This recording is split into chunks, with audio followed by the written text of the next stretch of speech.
Yep. Because this is not just another crude oil. This is new G Oil. Ultimate biodegradable high-performance oil. Made right here on our soil from renewable bio-based sources. So it's time to make the change official. Because if G can race in the American Le Mans Series, you can bet the Redwoods your car can run on it too.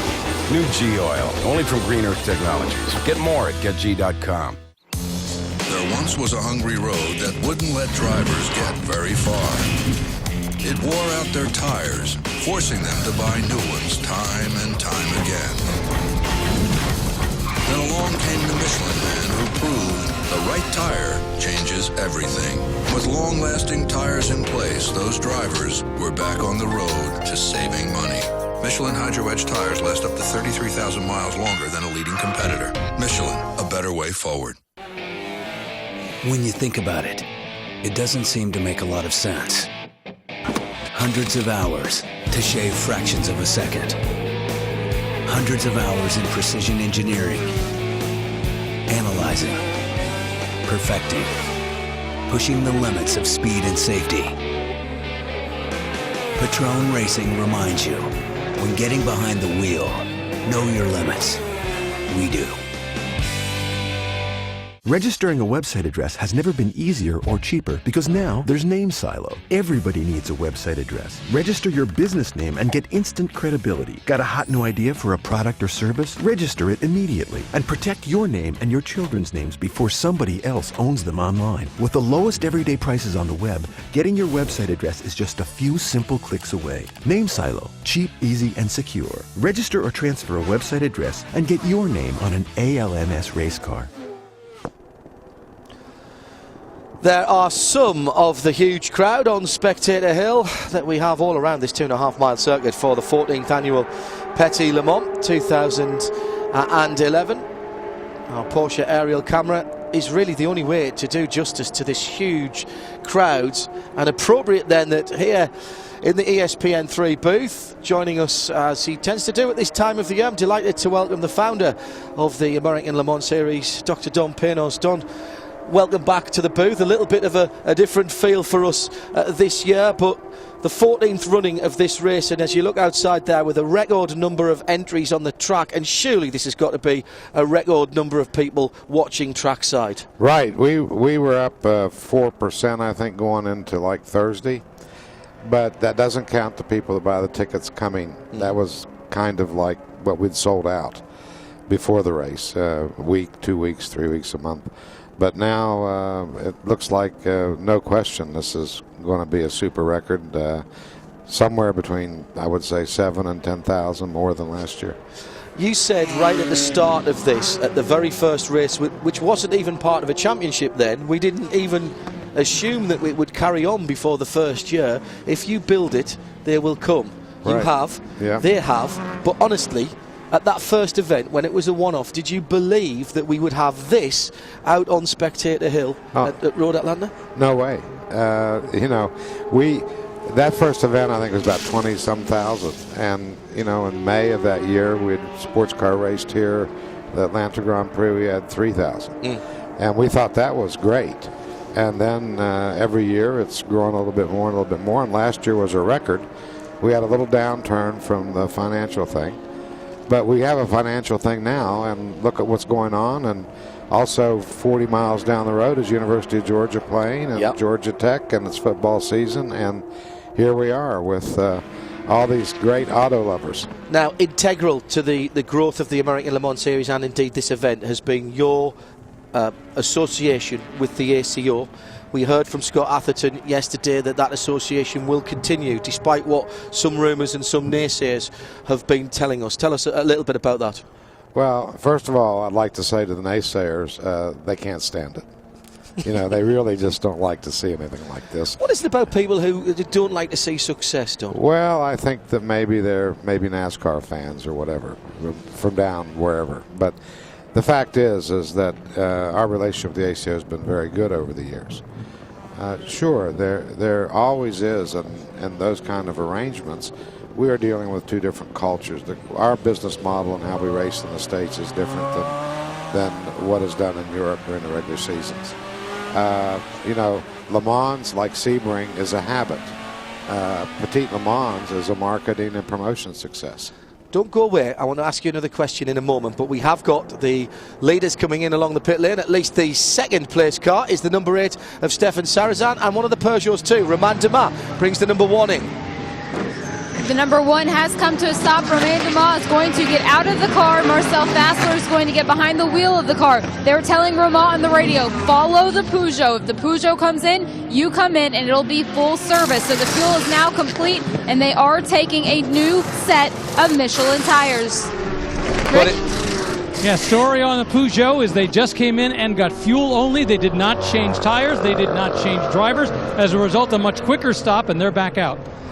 They're going to take an advantage. I don't understand that. You get a little bit of track position, but only a little bit. The Audi there has fallen back behind the Rebellion, the number 12. That car has been off in the gravel and caused one of our 5 cautions already. But effectively, you're still in behind the safety car. So if you take the tyres on the free stop, to be quite honest. Don Panos, founder of the American Le Mans Series, still in the booth with us, and we've got a little time left, I think, before we go to the next set of pit stops and green flag racing here, Don.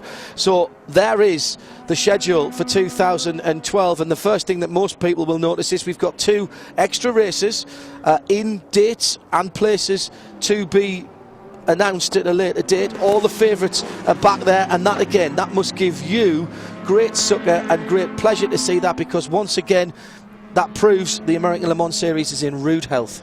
Yeah, we had a little bit of a tough time in the series during the economic downturn. We had trouble with car counts. A lot of our fans maybe had an economic little pressure, but we've come back, and I think we're giving the fans a great show. We've always concentrated on building a fan base. As I said before we went away, that's kind of our business model, is the fans and the way we run our series. In Europe, a little bit more outside of Le Mans and some of the premier races, their business model is different with the racing teams. So, you know, I'm just pleased to see that all these people have come to see one of the great races in North America, sports car races. The best cars in the world are here today. And the fans, I think, have appreciated it. To the Red Atlanta staff and the ALMS staff, they've done great promotion.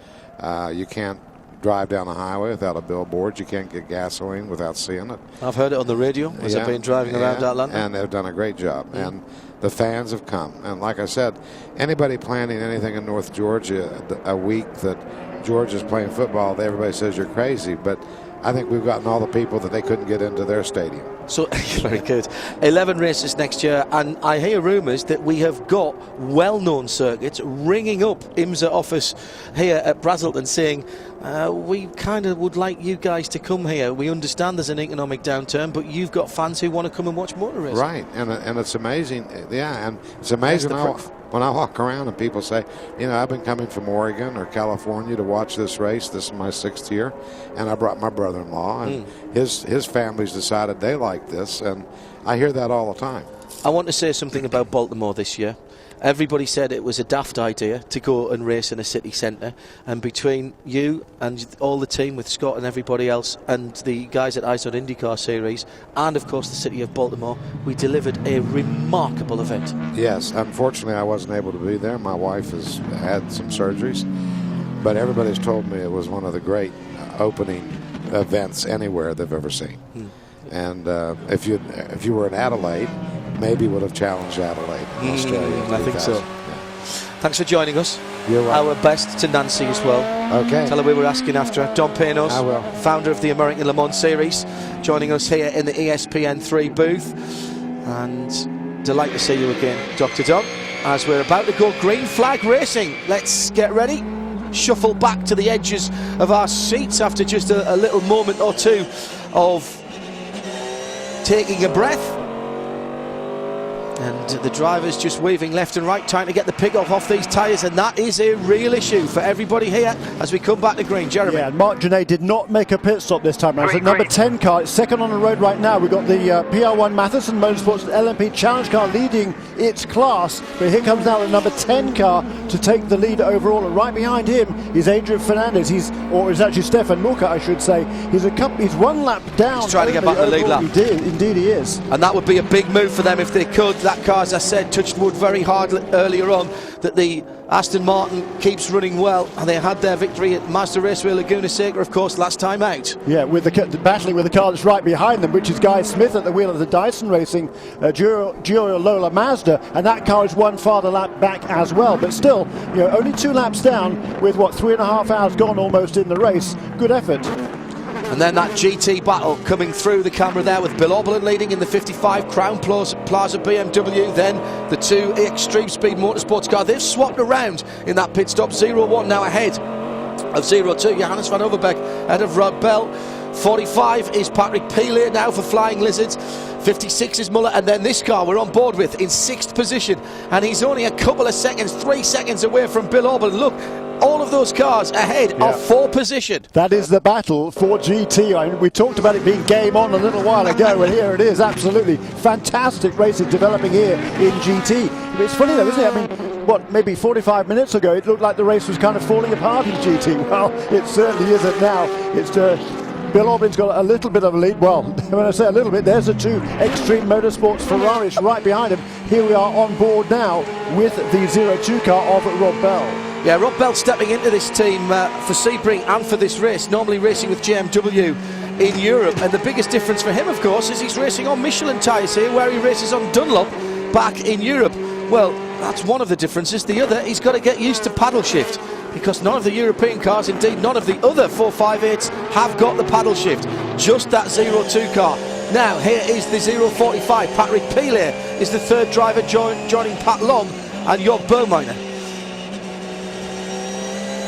Don't forget the ESM guys, they've only got, I think, 1 podium this year, and that was at Mazda Raceway Laguna Seca. And that only came as a result of a penalty to the Ferrari right at the end. It was running well that weekend, but they got the podium there 2 weeks ago as a result of the penalty on the Ferrari. Here's a pass for position, Jeremy, with the leaders going through. Just a slight stutter from Rob Bell as he tried to keep out the way of the prototypes, and there's the danger. You see, you try to do the right thing and you give up a podium position. Yeah, but still, there's an awful long way to go. But the point about this fan is these 2 cars, both of the Tequila Patron cars, the Ferraris for Extreme Speed Motorsports, are running very, very competitively. And we talked about it earlier on, a new race engineer joining this team, Doc Bunkle. He's got a massive amount of experience with these cars and with GT cars in particular, but this year with the JMW team in Europe, running on different tyres, of course. He runs that car on Dunlop tyres in Europe. They're running on the Michelins here with Extreme Speed Motorsports, but clearly the information he's learned during the season in Europe is paying off here. He's starting to get some pressure from Dirk Muller in the white BMW and the bright yellow GM Chevy Corvette. There they are, Bell, Muller and Ollie Gavin in the number 4 car. This is on board with Muller, the tortured sound of a V8 from Munich, trying to chase down the prancing horse from Modena, and the Newcastle-based driver, Newcastle-born driver ahead of him. And again, Rob gets traffic just when he doesn't need it, and in some ways he's actually got a little bit of an advantage there. He got back up with Patrick Pilet. This is on board with the much lower revs of the V8s from Detroit, back in one more place further back for Ollie Gavin in 6th position in GT. Down into the heavy braking area at turn 10A.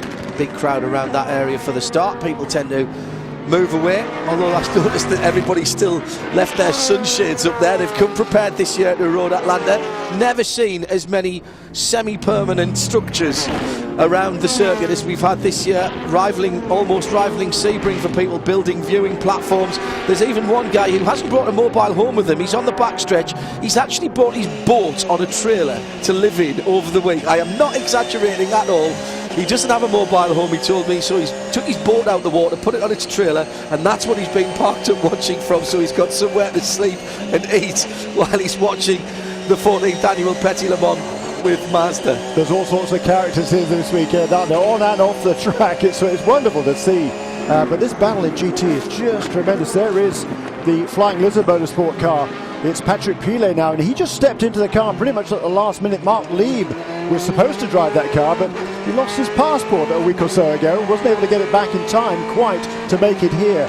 But so Patrick Pilet, the Frenchman, stepped in alongside Georg Bergmeister and Patrick Long, and they got that car up towards the front now. And of course there's still that battle going on for the GT manufacturers. Oh yeah. It's Porsche is very much behind BMW in the points coming into this weekend, but certainly the Porsches have been running well. Stefano Telli in the 59 Luxury Racing Ferrari is only at the moment about 8 seconds behind Ollie Gavin, and he has been killing. He didn't lap time around, and he's desperate to make it 6 cars battling in that particular scrap in the GT category. So keep your eyes open in the bottom of the shot, or the back of the shot should I say. So Marc Gené leads it by 17 seconds, 17 seconds, and a great showing by Extreme Speed Motorsports, coming off the back of their best finish of the season at Mazda Raceway Laguna Seca. Just one race to go. Scott Sharp, you guys are running second and third right now. How good does this feel, and are you surprised at all? Well, the team's done a great job. We've had a really strong week, focusing more, I think, on the long run, race runs, the car staying strong for, entire 40, 45 laps. So we didn't maybe qualify as well as we wanted to, but we knew that in the back of our heads. I think both cars were going to be strong, and, Guy had a great stint early on. Johannes on my car's doing a great job right now, as is Rob Bell. So far, so good. You guys changed engineers this week. Explain why, and how has that changed things? Well, we just felt after a couple of years maybe needed to try something different. We're able to bring a gentleman, Steve Bunkhold, from the ALMS series, runs a Ferrari over there. Actually, they just won last weekend in Estoril. So, but they've worked collectively with some of our other guys that have been here all year. So I think just together as a group, the whole group's done a great job this year. So far, second and third. Changes are good right now. And that is the result that Rick was talking about there, was the win at Estoril for JMW, Jim McWhirter's team, and that's the team that Rob Bell works with, drives for, and so effectively that was a little package that's come across there, and that's I think a smart move. Yeah, so and Johannes van Overbeek, he's worked with the Doc before as well. Yes, he has in several events. So it's good synergy there, and it's clearly the package is working this weekend. Van Overbeek in second at the moment, third for Patrick Pilet. Rob Bell just pushed down to fourth for a moment. Dirk Muller fifth, and this car, Ollie Gavin, in sixth position. And those are absolutely as one. Less than 2 seconds between second and sixth position in the GT. It's what we've come to expect in the American Le Mans series. The leader is Marc Gené by 4.5 seconds on lap 135 of 394.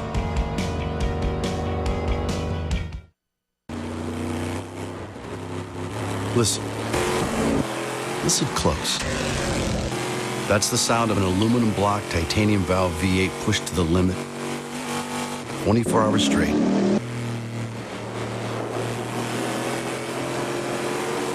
You hear that? That's what victory at 24 hours of Le Mans sounds like. 100 years of racing heritage. Another reason Chevy runs deep. Meet the Mazda 3 4-door, 5-door, and the one and only Mazda Speed 3. No other car in its class looks like it, feels like it, or most importantly, drives like it. This is a car worth driving. And that's the only kind of car we build. We build Mazdas. What do you drive?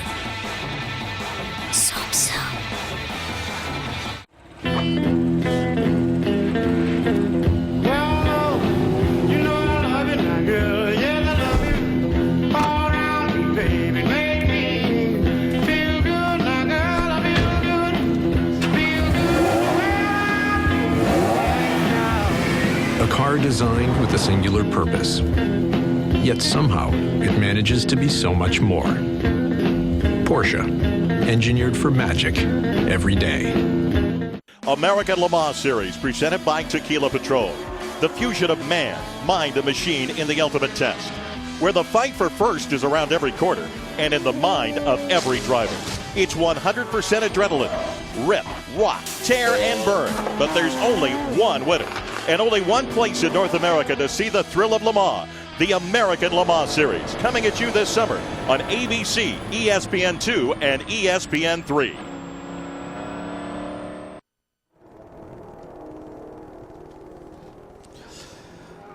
Well, we're on lap number 136 of the 394. Here's the update on the Michelin Green X Challenge. We're looking for clean, fast and efficient race cars. We total up each of the scores in those three categories and it gives us an overall total, and it's still Level 5 Motorsports leading out with that 33, the cost-capped HPD, the ARX-01G, brand new motor car with a decent lead actually, 29.9 to 34 of Autocon and 34.2 of Dyson Racing. That can all turn around so quickly in Grand Touring, as you might expect. The GT category always a tight affair, and look, 21.5 for the 55 and the 22.5 for Extreme Speed in third and second places. I mean, nothing between those guys, just a single point over those three different categories that we judge the cars on for the Green X Challenge. And remember, at the end of this race, we'll be telling you the two invites for Le Mans 2012 in the prototype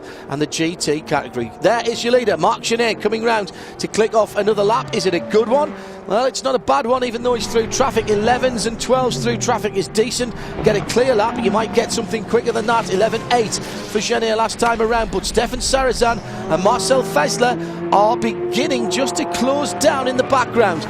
Look carefully and you might see the bright headlights of the number 8 Peugeot and the number 1 Audi. They are just 3.1 and 4.2 seconds behind, respectively. That, the man in the middle with the headset on, looking up towards the monitors, is Hugh de Schonack, who has the passion for motorsport. He knows all about it and was not ashamed to show emotion at Sebring. And he loves this place at Road Atlanta too, because he was based here, the team was based here when he ran the Vipers, 10-12 years ago. So he's got a he's been around this sport a long time, as he's a lovely guy, and boy, to see that emotion of the win at Sebring earlier this year was one of the highlights of the season for me, just to see his face. And it's been such a step up, hasn't it, for Orica, because they've stepped up to being a manufacturer of prototype cars. They bought Courage and the LC75 chassis that was used and is still used by all the Le Mans prototype challenge teams. That also became the basis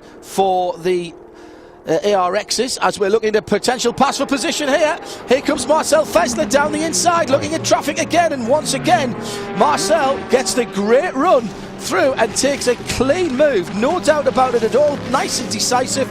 And Stefan Sarrazin, in fairness, I think he saw him coming, realised, hey, there's not much I can do about this, we've still got a couple of hundred laps to go. Yes, but isn't that interesting? It's exactly what Marcel Fessler did to the other Peugeot very early in the race, when he passed Bourdais in similar circumstances. Absolutely fascinating. That Audi really working well in the traffic, and what a fabulous job Marcel Fessler has done in this number 1 car. Look at him using the curbs there on the inside, launching himself onto the back straight away. It didn't cost him any momentum at all. Now, if you're wondering where the 7 Peugeot and indeed the 2 Audi is, well, the answer is they're still getting service behind the wall, both of them with driveline problems.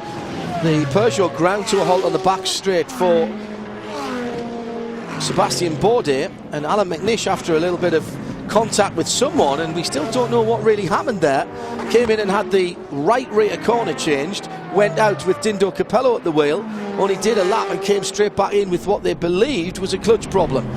And so both of those teams working really hard behind the scenes in the paddock, trying to get those cars back into the race and salvage some points to continue this battle in the ILMC Championship. I've got to say there that I don't think Marcel Fessler wants to make it 3 wide through there, and indeed he doesn't, as he comes up behind the Crown Plaza BMW, and that's allowed Stefan Sarrazin through turn 5 to have a shot. And this time it's Sarrazin who's got the run. He's got to pick his time nice. He's flashing his lights at the Audi in front of him, but that doesn't faze Fessler. He's been a touring car driver, he's seen all of that before. Yes, indeed, and got a lot of success in touring cars over the years too, Marcel Fessler. But boy, he's driving beautifully. I mean, I think he's kind of, to me, been a revelation this year. Yeah. In that car, driving for Audi in these big cars. Look at that. It's 3 wide over the crest of the hill. Wow, this is fabulous. Yeah, and the margin, if you look just over the top of the hill is the leading car, Marc Genet, just sort of disappearing over the crest, coming down into turn 12. But that's the gap. Sorry, Jeremy. Genet's done a really good job through traffic, because the leader is always obviously the first guy on the traffic. Now, on a short lap like this, you're getting traffic all of the time. And in fact, he has been held up a little bit that time around. He has been hovering around 4.5, 5 seconds. It's now come down to 2 seconds, but he's been really good in traffic with that older car. And he's turned the best lap of that car just a few laps ago. He turned a 1:10.8, so not quite. Certainly doesn't have the pace of the 2011 cars, nor would we expect him to, but he's doing a really nice, consistent job. And there he is behind the 055. Yeah, it's good to see the 055 car back out again, because that had some problems earlier. We saw that car leading with Luis Diaz in the early stages, having come from the back of the pack. Then they had a long time in the pits. So good to see that LMP2 car back out in the fray, albeit a long, long way down. Marino Franchitti now at the wheel. Now, it appears to me that that's swapped around again, and that's Stefan Sarrazin ahead of us in Marcel Fessler's car. So that was another fumble through traffic, and this time advantage Sarrazin. Just to be taking our eyes off it for a moment to say hello to Marc Genet at the head of the field, and of course it changes.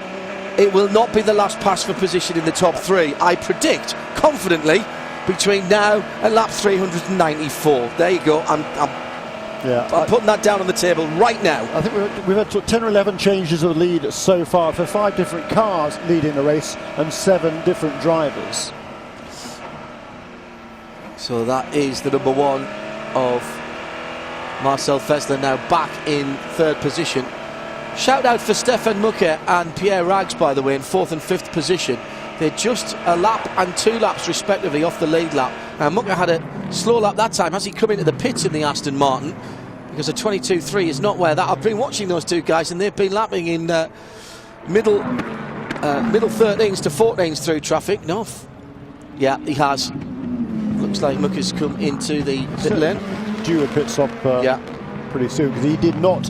Neither he nor Marc Genet came into the pits during that last caution period, and it's a bit risky with the race as it's unfolding. It's a bit risky, I think, not to come into the pits when there is a full course caution. Well, gives you the opportunity to change your tyres for no loss, really. That's the big thing. You can just keep changing your tactics. Oh, big moment there. That's good driving though from Fessler. Didn't force the issue, didn't put the car down the inside the GT car. We've seen that too many times from prototype drivers this year, using the GT cars sometimes as almost like a billiards table. Fantastic stuff that we're watching here. Sarrazin just eking out a lead there. I think good point. I think you made there, because it's all about awareness for the drivers. Marcel Fessler, he realised that was a GTE amateur car that he was coming out to pass. He wasn't quite sure where it was going to position himself as he sped through turn 12. Look at that underneath the 50. That's the Labra competition Corvette. Not that probably Fessler actually saw that. Now here was the pass just a few moments ago when Fessler went up into 2nd place, and then in traffic he got pulled back, and look, he's got nowhere to go at all there, and through goes the Peugeot. And listening how far off the throttle he had to be there. And the Peugeot with the opportunity. There it is. Look at that. There's the Peugeot on the right hand side, just diving down into turn number 6. So that is the onboard.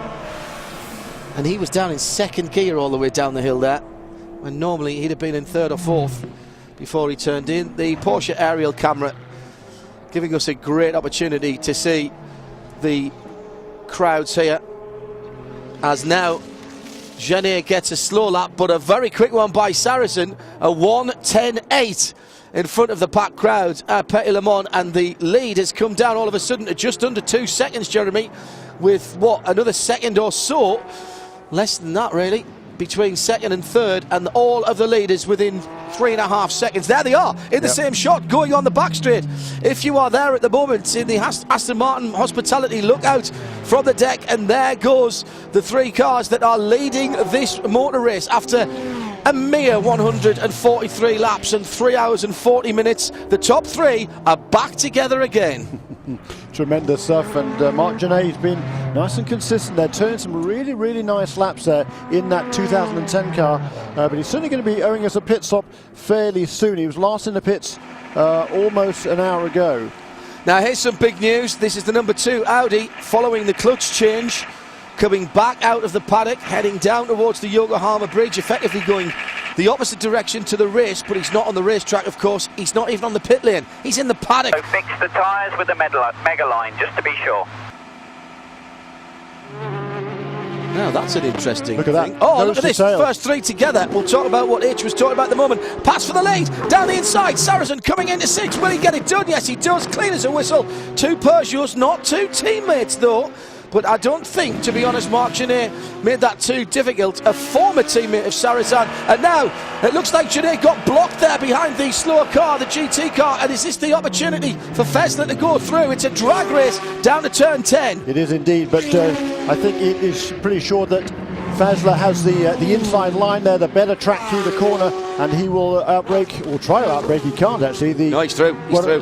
Got through before one of the level 5 cars now, the P2 cars. They're trying to put a car between himself and the Peugeot 908 HDI, but unable to do that. But he has made that pass now, so definitively in second place. But it's Saracen as our new leader, Fessler in second place for Audi, and then leader 1 lap ago, Mark Genet, back to third place. As out comes the number 2 Audi, having dropped an inordinate amount of time, something like 50 minutes since Dindo Capello last crossed the line.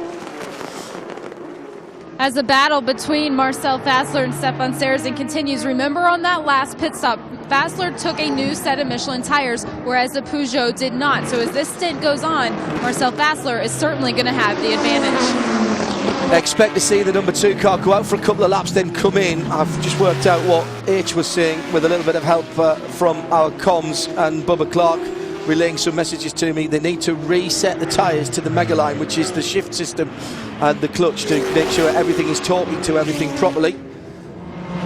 Such is the complexity of racing cars nowadays. It's not just the ability to change the clutch, you've got to get all the electronics that actuate the clutch talking to each other. Yeah, but 41 laps down now is the car number 2 with Dindo Capello now back at the wheel.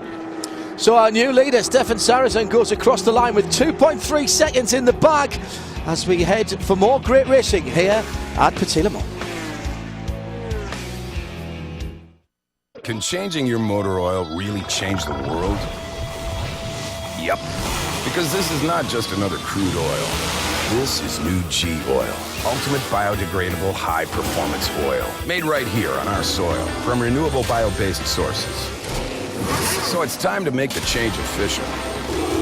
Because if G can race in the American Le Mans Series, you can bet the Redwoods your car can run on it too. New G Oil, only from Green Earth Technologies. Get more at getg.com. There once was a hungry road that wouldn't let drivers get very far. It wore out their tires, forcing them to buy new ones time and time again. Then along came the Michelin man who proved the right tire changes everything. With long-lasting tires in place, those drivers were back on the road to saving money. Michelin Hydro Edge tires last up to 33,000 miles longer than a leading competitor. Michelin, a better way forward. When you think about it, it doesn't seem to make a lot of sense. Hundreds of hours to shave fractions of a second. Hundreds of hours in precision engineering, analyzing, perfecting, pushing the limits of speed and safety. Patron Racing reminds you, when getting behind the wheel, know your limits. We do. Registering a website address has never been easier or cheaper because now there's Name Silo. Everybody needs a website address. Register your business name and get instant credibility. Got a hot new idea for a product or service? Register it immediately and protect your name and your children's names before somebody else owns them online. With the lowest everyday prices on the web, getting your website address is just a few simple clicks away. Name Silo. Cheap, easy, and secure. Register or transfer a website address and get your name on an ALMS race car. The Porsche aerial cam looking down on Road Atlanta's curves, and my goodness me, what a pretty set of curves they are here at Brazelton, Georgia. No one has moved. in the last 3 hours and 45 minutes. Everybody is engrossed with this real old-fashioned endurance battle. Endurance, Jeremy, with a capital E. Yeah, look at that. Stefan Sarazan running a little bit wide at the top of the hill there, trying to get past Stefan Muka in that 4th place overall Aston Martin. But I beg to differ. I think they've moved all right. That's a great thing about Road Atlanta, because there's lots of wonderful vantage points here, aren't there? But they haven't left. All right. Yeah, okay. The Society of British Pedantry is agreeing with Yeah, it's a wonderful racetrack for spectators, because there aren't huge high debris fences anywhere. So if you bring your camera along here, there's plenty of good places. You get some wonderful shots of the action. Quite a significant moment there as Stefan Muka went another lap back to the leaders. Remember, he was just tottering around 1 lap back off the lead, which gave him half a chance if they played the tactics right. We're looking at the battle for the lead. Isn't this fabulous? And again, it's danger time for the leader, Stefan Sarazan, in the number 8 Peugeot as he hits the back of traffic. And it's multiple classes. GT, AM car, then one of the P2 cars, I think it's going through there. In fact, no, that's Pierre Rags. He is in 4th position overall in the Oak Racing number 15. That's been a fantastic run for those guys. Half a second at the line. Or just look forward from the camera on Marcel Fessler's car down through the S's. Oh, that's a smart move by Sarazan to put a car in between him, but then he gets bottled up himself behind the Signatech Nissan, which is back out and circulating now after its problems earlier on. And look at this Signatech car, that's leading the class now, 6th overall. So it is. That's Lucas Ordonez at the wheel of that car. They had problems earlier on, of course, but they've fixed them. And Lucas's last lap was a 16.3 in traffic, which for a P2 car is actually pretty special. Not bad for a video game driver. Yeah, less than 2 years. He's still a bronze category driver. And he only moves up with silver if he moves up at all next year. He's going to be a hot prospect next year. Nissan and Signatech need to get him signed up, or otherwise someone else will. I'll tell you that. There's not many bronze drivers who got the pace of that young man. Sarazan goes through.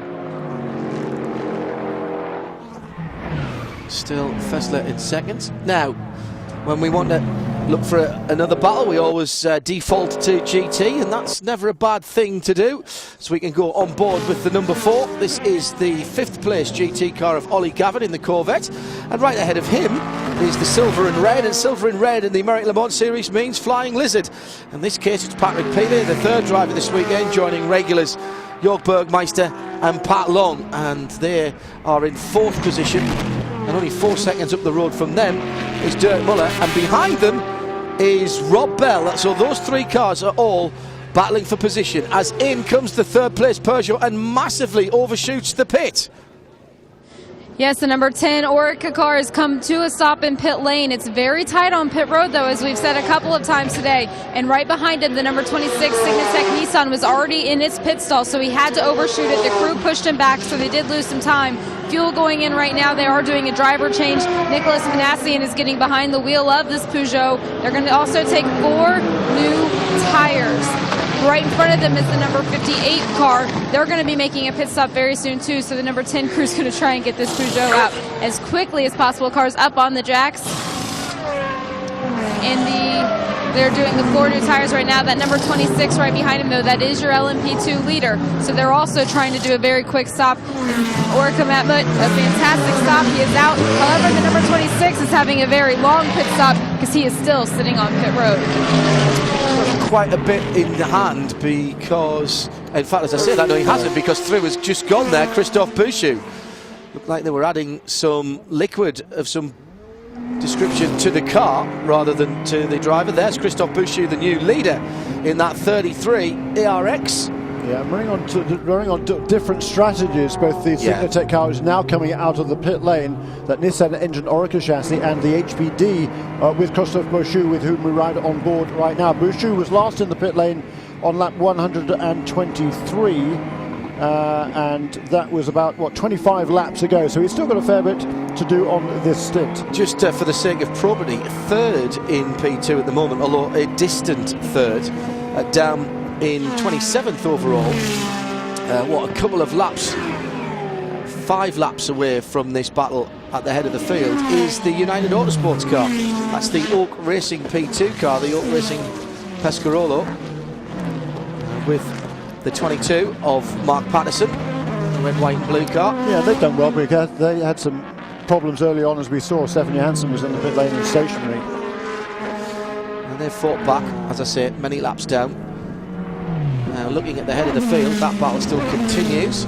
Have been impressed though, but you've got to say that Christophe Bouchou, sensible driver, he's done well. He's pedalled this black level 5 car, 2 of them here this weekend, and it's been a supreme effort by Honda Performance Developments at Santa Clarita to get these 2 cars sorted out, with Worth Developments back in the UK, of course, a joint effort. And there is your 3rd place car, resplendent in what we've come to expect now of the red, white and blue. United Autosports being United States and United Kingdom, of course, because Zach Brown, very much based over here in the US with Just Marketing International, his day job, if you like, finding sponsorship, and the team based in the northern part of the UK. It's pretty good consistent times there for Mark Patterson, 16s, 17s and 18s, and the best that Stefan Johansson did that car in the early stages, I think it was only a 1 minute 15 or so. So yeah, it was 1:15.6, so excellent job there by Mark Patterson. Now going by him there is Stefan Sarazan, who since he's got the lead has rather cleared off a little bit. Last 3 laps he's pulled out something like 2.5 seconds, and last time around he had one of those. That's interesting, isn't it? Because we saw them going back and forth a couple of times in traffic, only 10 or 15 minutes or so ago, and it looked like Fassler, having made that move, was looking good to pull away, particularly as he was on fresher tyres. He did change tyres last time around, whereas the number 8 car did not, took on fuel only. So the Michelin certainly on the Peugeot working very, very nicely now, and Sargent able to put a little bit of daylight between himself and that number 1 chasing Audi. Cast your mind back, dear viewer, to Spa before Le Mans. I know it's a long way back for most of us. Think of the well, I'll finish that thought in a moment. At the head of the field is in from GT, and 6th position comes Dirk Muller. Yes, the number 56 BMW has come to a stop on pit road, checking that left rear. This time seems to be pretty good. Andy Prio is getting behind the wheel of the car right now. Dirk Mueller is helping him get his belts all fastened in. They're going to put in a new drink bottle for him as well. The door is shut. Fuel's still going in. The team is going to take on 4 new Dunlop tires. Looks like a pretty standard stop for BMW. Well, in fact, he's already dropped the 6th position. He came in 3rd, but such is the competitive nature of GT. He dropped down those 3 positions as soon as he pulled in the pit lane. Oh, and we've got problems for the team car, the other Crown Plaza BMW. Driver change, get ready to get out. And this is Bill Oberlin leading the category, and it's that pesky left rear again. Not the first time we've seen this. This is not tape. We are not living in Memorex land. This is live. And the leader in GT with Bill Oberlin at the lead, who we've hardly seen in his stint because he's just been doing what Bill does and working his way around and clicking off the laps somewhat metronomically. We're ready for you. And I'd say that would have happened in about the same part of the circuit that had happened to his teammate, because the tyre is in pretty much exactly the same state, Jeremy. Yeah, that's right. He had to do a long way with that tyre completely off the rim, so losing a lot of time. And now it struck both of the BMWs. And here's the car that will benefit, the 0-1 of Johannes van Overbeek. And if Scott Sharp was happy earlier on, he'll be absolutely ecstatic when this car goes through and takes the lead of the class. And that will promote, I think, Patrick Peely up to 3rd as well, because Patrick's only another fuzzer through. He's gone, in fact, gone through now. So he's already dropping down. Van Overbeek scored as the leader. Actually, Van Overbeek scored as 1st and 2nd on my screen, which is very clever indeed. I know Johannes is good. I don't think he's quite that good. No, but what a job he has done in this stint. Great. He fell back a little bit from this car, but has now suffered the problem. He's going to lose quite a bit of time as that's Augusto Farfus taken over at the wheel of that Crown Plaza BMW car number 55 from Bill Oberlin. But Bill had done a super job and pulled away a little bit. He pulled away several seconds. But hats off to Johannes van Overbeek. And Rob Bell in the 2nd of the extreme speed cars. He fell back, he'd probably fallen about 6 or 7 seconds, and he's now running in 4th place in the class. So as Johannes van Overbeek leads for Ferrari, then 045 Porsche in 2nd place as the BMW leaves the pit lane. Now, was that contact? Behind him, by the way, is the number 2 Audi just coming out of the pits as well. Dindo Capello now aboard that car. Well, he was at least when he brought it out the pits with the new clutch. They'll be just settling all of the systems down on that car, as we reported. Look how slow that BMW is on the first couple of corners with the tyres that are cold. No tyre warming blankets allowed. They do use tyre cabinets that are heated up with space heaters, but basically that doesn't get them anywhere near the kinds of temperatures that they need. And the 58 is right there with them. That's Jakubowski, isn't it, on that car? And not the only cars to have had trouble earlier on with tyres as well. I want to give you an update on a couple of cars that are having big troubles today. We'll start with the Peugeot, the number 7 car. That car that they were back working on is officially out of the race. They have retired that car. They say the problem was a bezeled gear shaft. As a result, it is out, so they're done. The number 63 car being driven by Eric Lux, they're in a really frustrating position. They've got a driveline problem. It is stuck.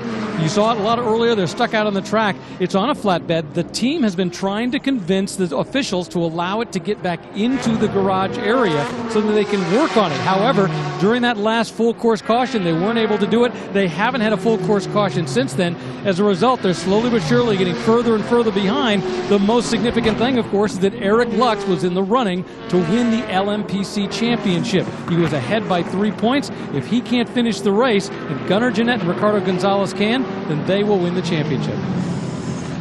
Just take a breath as you're looking at all of this going through turn number 7. Thanks, Rick. That's fabulous, bringing us up to date with all of that. People joining us all the time.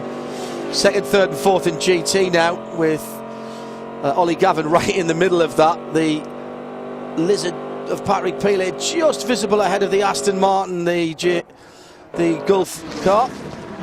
And there is Rob Bell in the black and green Ferrari, just being passed by the Oak Racing prototype.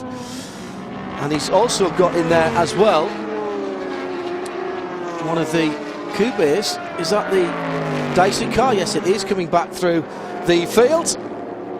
This is, oh, there's nearly a touch there between the Dyson as he goes through, as into the pit lane from 3rd place in GT comes Patrick Pilet at the end of his tank of fuel. Another stint over, and he heads for full service. Meantime, at the head of the field, we're expecting to see the number 1 Audi coming in just a moment's time, but the Lizards are in and changing drivers. That's right, Jörg Bergmeister getting into the car. His teammate's car is about to come in as well. They're going to have to contend with that in just a moment. But meanwhile, the number 45 Porsche going in, Paulette getting out, Jörg Bergmeister getting in. At this point, all they've been able to do is put the fuel in. Remember, they've got that rule where they can't do that until the fuel is in. But in a moment, their team car will be in just behind them. It's been fairly smooth for these guys. We were talking with them earlier. Just like everybody else, they were saying their singular goal was to stay out of trouble. Now, I talked with Jörg Bergmeister about how do you set up the car? Do you set it up for pure speed or to stay out of trouble, nice and comfortable? He said they went for speed. Oh, that's brilliant. See, we've all tried to do that in the past, drive without a knee. Some more successful than others. He's got longer legs, so Bergmeister pulls it off a little bit more. There are your class leaders at the American Le Mans Series finale for 2011.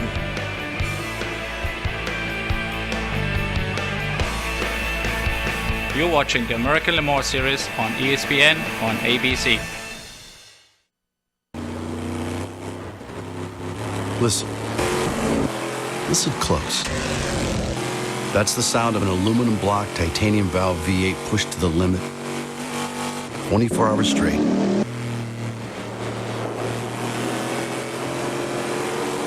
You hear that? That's what victory at 24 Hours of Le Mans sounds like. 100 years of racing heritage. Another reason Chevy runs deep. Meet the Mazda 3 4-door, 5-door, and the one and only Mazda Speed 3. No other car in its class looks like it, feels like it, or most importantly, drives like it. This is a car worth driving. And that's the only kind of car we build. We build Mazdas. What do you drive?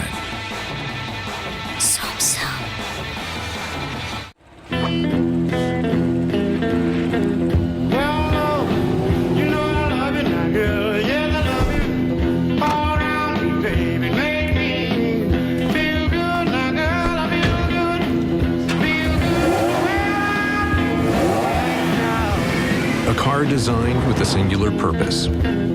Yet somehow, it manages to be so much more. Porsche, engineered for magic every day. American Le Mans Series presented by Tequila Patrol. The fusion of man, mind, and machine in the ultimate test. Where the fight for first is around every corner and in the mind of every driver. It's 100% adrenaline. Rip, rock, tear, and burn. But there's only one winner. And only one place in North America to see the thrill of Le Mans. The American Le Mans Series, coming at you this summer on ABC, ESPN2, and ESPN3. This is the American Le Mans Series. World-class drivers. Premier road courses. And cutting-edge technology. Born in France in 1923, with the first running of the 24 Hours of Le Mans. The American Le Mans Series is the glory. And the grueling reality of world-class sports car racing. Drivers from around the world strut their speed, skill, and endurance. Separate classes racing on the track at the same time. It's the chain that connects the new and the true sports car fans to an extraordinary racing tradition. This is the American Le Mans Series. It's the 14th annual Petit Le Mans at Road Atlanta, and what a first 4 hours it has been. We're on lap 162. Plenty of drama on and off the track, on board with the. In fact, there we go. You see, what am I seeing? What am I seeing? That's the Krone Racing Ferrari going off at turn number 1. The GT-AM category has been absolutely thrown into confusion with big gaps, but this is the car that is leading the amateur category. Jeremy.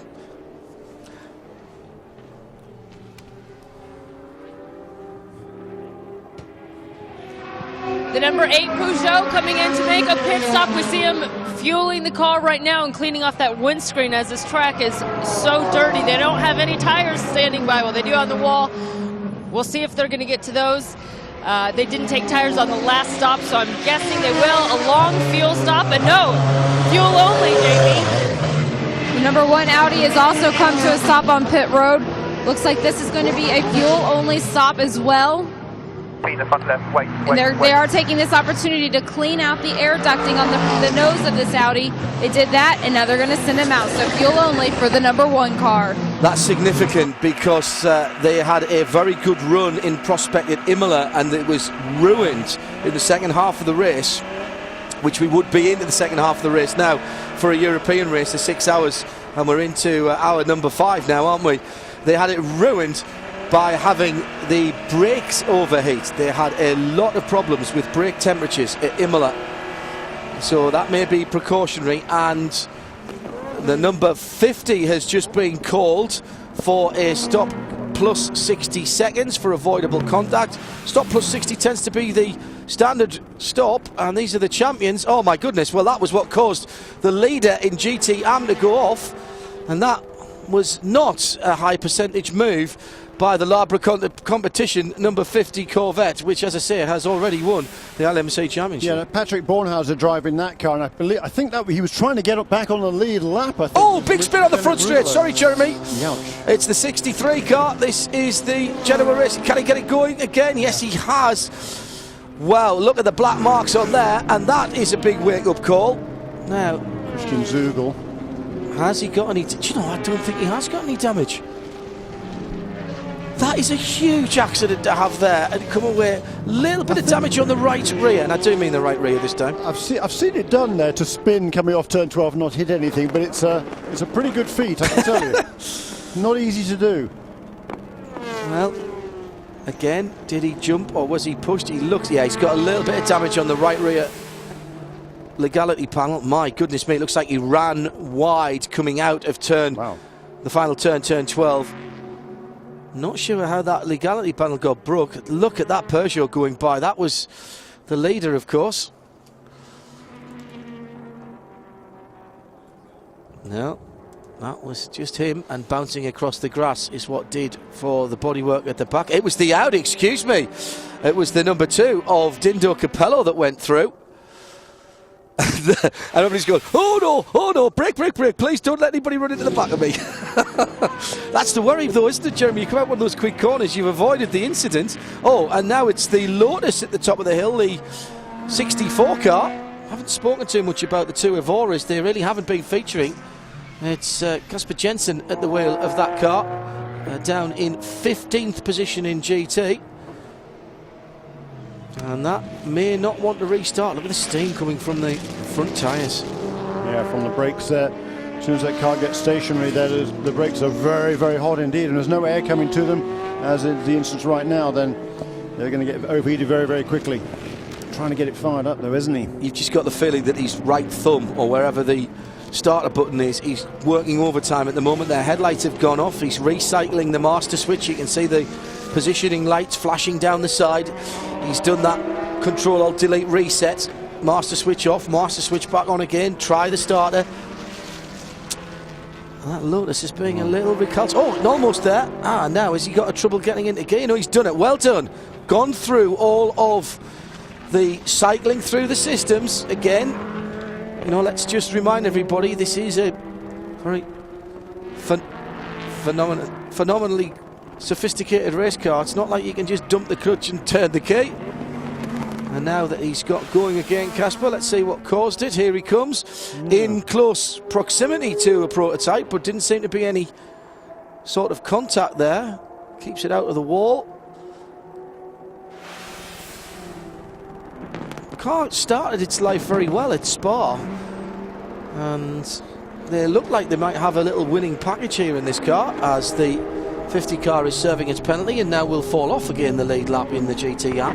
That's right, and I was talking to James Rossiter and Johnny Molam just very briefly yesterday, and they were saying that the handling of that car is absolutely a dream to drive. They just don't quite have the straight line speed yet, so they're working on that. And if the handling is that good, then once they get a bit more horsepower, that car should be up at the front with these other contenders in this wonderfully competitive GT class. It's a proper race car, I tell you. There's no doubt about it when you see it. As is this Corvette, a year old, but nonetheless still tremendously competitive. Slightly too competitive going into turn number 1 for Patrick Bornhauser. Yeah, the GT cars, I mean, they've had a... See, he's got a timer on his dash there as well, hasn't he? He's just fired everything up. Yeah, he's probably told by the pit lane, wasn't he? Yeah. 5 seconds, there we go. Boy, it seems like an eternity when he's sitting there at the end of the pit lane. There he goes, signal to rejoin, but that'll cost him another lap. Yeah. So that'll put him quite a long way behind Michele Rugolo, who leads in that GT amateur class. Actually, he doesn't know. He must have... Has he just made a pit stop? Well, yes, he has. He just made a pit stop. When he went off. Yeah. He made a pit stop after that and handed over to Nicholas Jonsson, the Swede, locally based Swede. And it is now, therefore, the 63 car. Christian Reed has taken over the car actually quite a long time ago, lap 116 when that car's last pit stop. So it's number 63 car, the Porsche that now leads in GT Amateur. And there is the Lotus back in the pit lane. And whilst we're talking matters GT, do you remember some time ago when we talked about the AF Corsa car and all of its problems? Guess who's leading GT now, Jeremy? Yeah, and we also talked about Wolf Hensler in the Falcon Tires car that was almost on the tail end of the lead lap. Well, guess who's second place in GT right now? Yes, it's the 51 car, the Ferrari with Pierre Caffer at the wheel, who leads in GT. Wolf Hensler, number 17, Falcon Tire Porsche in second place. But of course, there's about almost 40 seconds between those two, and they both owe us a pit stop. They haven't been on the pit lane for quite some time, and all of the other contenders in GT have made a pit stop fairly recently. So once the 17 and the 51 car do make their next pit stops, it will be Andrew Prio who will take over the lead in GT, currently running third in number 56 BMW, despite of course having that tyre problem a couple of hours ago now. That looked like oil going in under pressure to the Lotus, which fires. It's not running cleanly there, is it? That took a little bit of coaxing. Toyota-based engine, of course, in that car, as in the road car. Great. Have you driven a road car? No. Fantastic piece of kit. I really don't understand why Lotus aren't pushing the car harder, because in terms of marketing and promotions, it is just a fabulous piece of kit and really nicely put together. And clearly the basis for a decent race car. Now, he's not up to speed there, but let's not read too much into that. He stays out of the way nicely of the prototypes coming through. He's on cold tyres, don't forget. Meantime, the GT battle, and there it is. Pierre Caffer in the Tricolore EF Corsa. And I think he is about to put that BMW a lap back. Yeah, he will be, wow. but he's going to be due a pit stop. Is that Farfus? Not sure when. That's Farfus, isn't it? Who's just got into the 55. Yeah, that was the car that had that problem fairly recently with the puncture. Oh, yes, a lot of time. Of course, yes, that's why it's dropped him down. Yes, yeah. Sorry. Middle of the race time. John's brain gone even more to mush than usual. Not at all, but here's the 012 car, the Autocon car, onto pit lane. Looks like routine service for Autocon Motorsports. That's cars running just outside the top 10, and Brian Willman currently at the wheel. I think he's handed over now. It looks like Chris Murray getting behind the wheel of the 012 car. Bit of a wiggle on the back end of the car, make sure the wheels go on. That's leisurely. You'd call that a leisurely pit stop, wouldn't you? Yes, it's Autocon. Yeah, that's the way they roll. Yeah, well, you know, they want to make sure they're around at the end, make sure there's no mistakes. Yeah. No. They're 8th in P. No, they're not. That's the 012 car. They are 9th in P. The 12 and the 012 are 10th and 11 overall, 8th and 9th, with a couple of laps between them. Yeah. I say to be within a couple of laps of the Rebellion car is a... Well, they were having a great run until they got nerfed into the gravel, of course. I don't know really how many mirrors that Rebellion have broken or how many ladders collectively they've walked under or cracks on pavements they've stood on, because they cannot buy any luck at all. That car at various times has had the pace, it's ran well, and even when they get a clean race like they did last weekend in Estoril, they still had the Pescarolo having an even better one. Here's a number 99 Jaguar. We saw the 98 car have problems earlier on, but 99 car, Bruno Junqueira, Kenny Wilden, and Ian James sharing that car this weekend. Ian James he hadn't driven the car before the weekend, but that car was running really well earlier on. Bruno had it up in the top 6 for a while, admittedly while the pit stops were going on perhaps, but certainly the car was running very, very nicely indeed. Ian James with some front engine rear wheel drive experience though, because he used to drive the Pinos. A little bit, yes, pedalled that rather nicely. Just coming in the pits in front is the 89, which is the Le Mans prototype from second place. Kyle Marcelli brings in the Intersport car. Yeah, the 06 car, Gunnar Jeanette, he made a pit stop just a little while ago, having been leading the class for Court Autosport, Gunnar Jeanette, with the problems earlier on for Ricardo Gonzalez.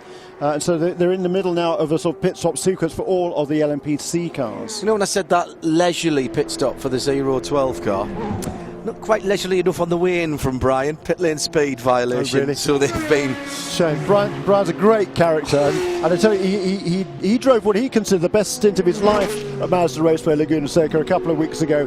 He just feels really comfortable in that car. And he's been out of the car for a long time. It's his first drive of the season. But he had just a tremendous amount of fun. I know he's enjoying himself this weekend as well. So Saracen leads it by 14 seconds. After 171 laps. Nick Manassian now in the number 10 car. Quick Nick, the Frenchman who's an honorary Brit now, really, to be quite honest. Living in the Oxford area of the UK, raced there for many years. As there is the GT2 second place car, the Falkman Tyres car. 2 race victories for these guys already, and they've done a great job. And it's Wolf Hensler at the wheel, trying to chase down Pierre Caffer in the 51. You wouldn't bet against that happening, still with more than half of the race to go. Half distance in 3 laps time, or if you like, about 5 minutes. And we'll be back to see the second half of the race here on ESPN 3.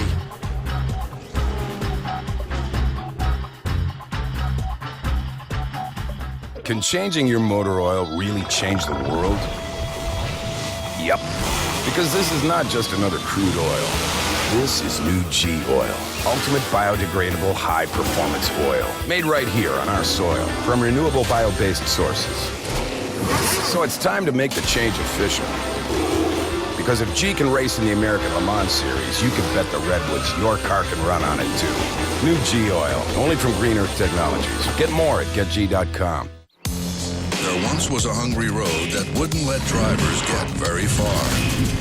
It wore out their tires, forcing them to buy new ones time and time again. Then along came the Michelin Man who proved the right tire changes everything. With long-lasting tires in place, those drivers were back on the road to saving money. Michelin Hydro Edge tires last up to 33,000 miles longer than a leading competitor. Michelin, a better way forward.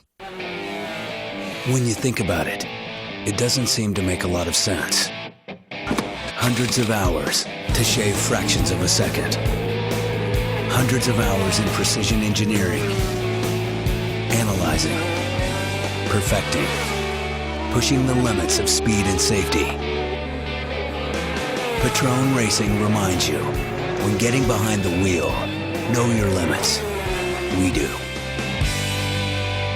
Registering a website address has never been easier or cheaper because now there's Name Silo. Everybody needs a website address. Register your business name and get instant credibility. Got a hot new idea for a product or service? Register it immediately and protect your name and your children's names before somebody else owns them online. With the lowest everyday prices on the web, getting your website address is just a few simple clicks away. Name Silo. Cheap, easy, and secure. Register or transfer a website address and get your name on an ALMS race car. Welcome back to Road Atlanta for the 2011 Petit Le Mans. We hope you're enjoying the coverage. My name is Trevor Bleedorn, head of the Porsche Sport Driving School. Visit us to see what a Porsche can really do.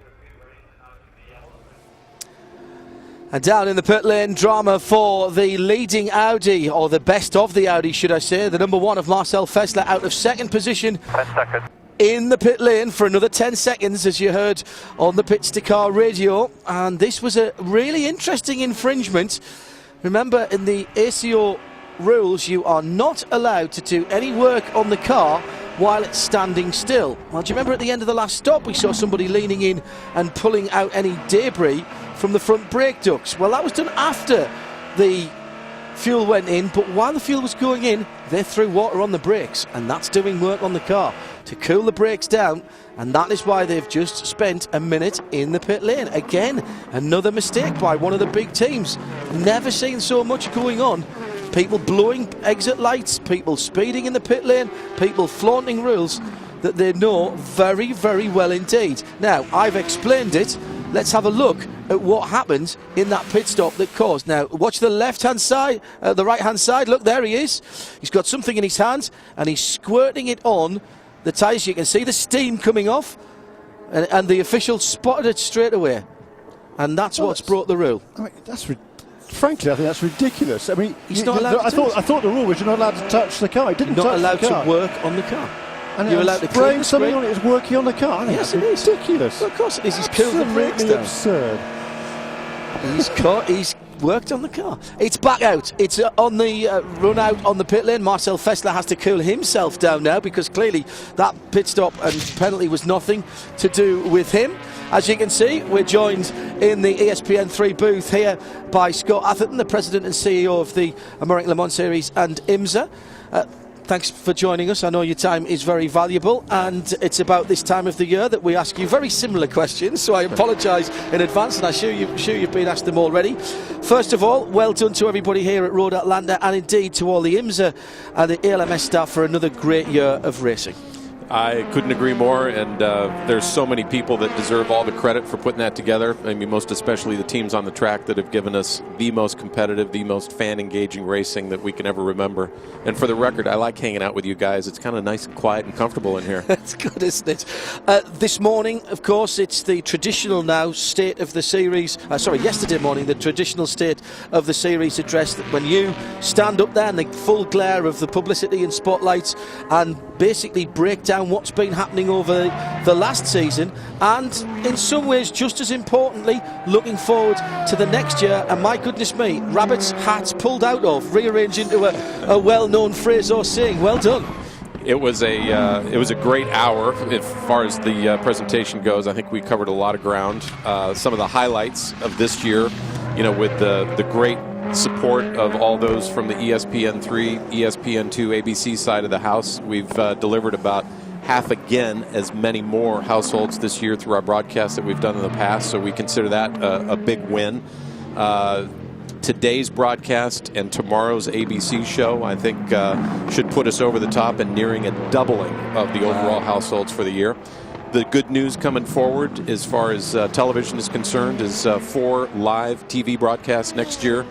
We announced a schedule that will have, right now it has 11 events on it. 2 of those are to be determined, and we're working very hard to fill in the blanks there and get those announced soon. We've got a kind of a date window for those, May and June for one, and later in the year in August or September for the other. September, October. October, excuse me. We've actually have 3 events vying for 2 slots. Wow. And nice.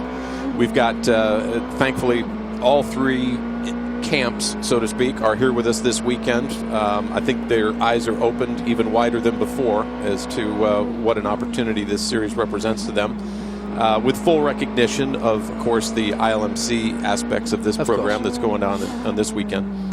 Is there a scenario, Scott, where all 3 of those events could possibly be fitted in and we might look at 12, or is that just a step too far for next year? I think we're fairly committed to the number that we've got out on the table right now for 2012, but we're constantly looking at opportunities to grow the series, and I think to go from 9 to 11 is pretty good growth.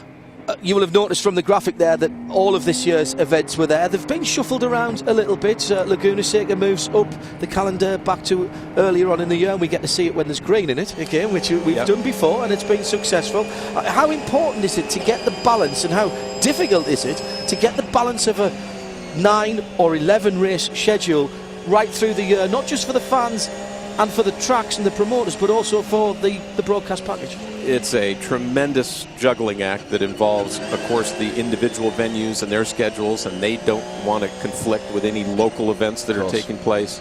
Time of year, television windows, all the things have to line up. And your comment about taking Mazda Raceway Laguna Seca back into the May time frame serves a couple of purposes.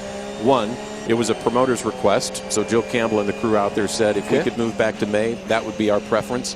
And when you look at the break that we had this year to allow those teams to go to Le Mans, and of course this year was unique because of the test day being involved as well, that helps us bridge that gap so that we don't have such a distance between our Long Beach event and when we do take a break to go to Le Mans and then come back and pick up the series after that. A couple of highlights from that. You mentioned Long Beach, so we've got to mention Long Beach. All kind of rumours flying around, and there always are at this time of the year, that Long Beach wouldn't be on the calendar. And not only is it on the calendar, but I believe that you've looked at extending that going forward. Yeah, we've got a long-term relationship there that will continue. I'd love to know where these rumors start. There's got to be some source of them somewhere, and when we find it, we'll eradicate it. It is a rumor mill. It just churns them out, apparently. There's been lots of them, and we know that's kind of the nature of the beast, and that was why making yesterday's State of the Series presentation was so important, to take the uncertainty out of all of the situations that have been out there on the blogosphere, so to speak. And I think we announced some really good, forward-thinking, stable direction that people can count on. We've got a long-term relationship that's been renewed with the ACO. We keep the American Le Mans Series intact as the premier North American sports car racing championship. I asked John Panos when he was in earlier on about the ACO, and great to hear that that's moving forward.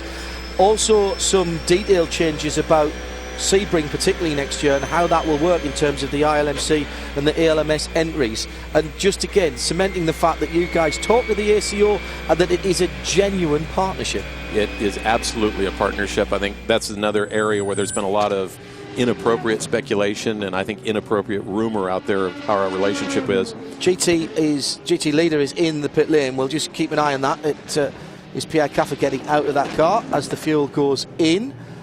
And that looks like it's going to be a full service as well, with the driver change tends to be. And again, look at the front brakes on these cars.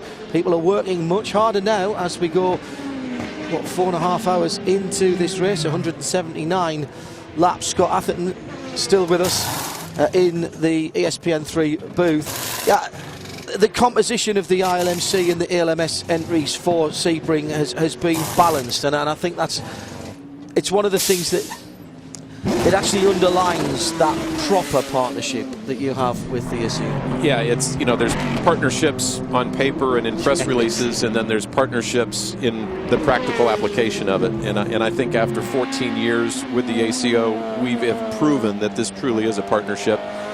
For sure, the introduction of the ILMC created a new dynamic, and that ILMC evolving into the FIA World Endurance Championship next year makes it even more significant. But I think we've crafted a relationship now that gives us the opportunity to support their efforts internationally, and for sure for them to support us here in America.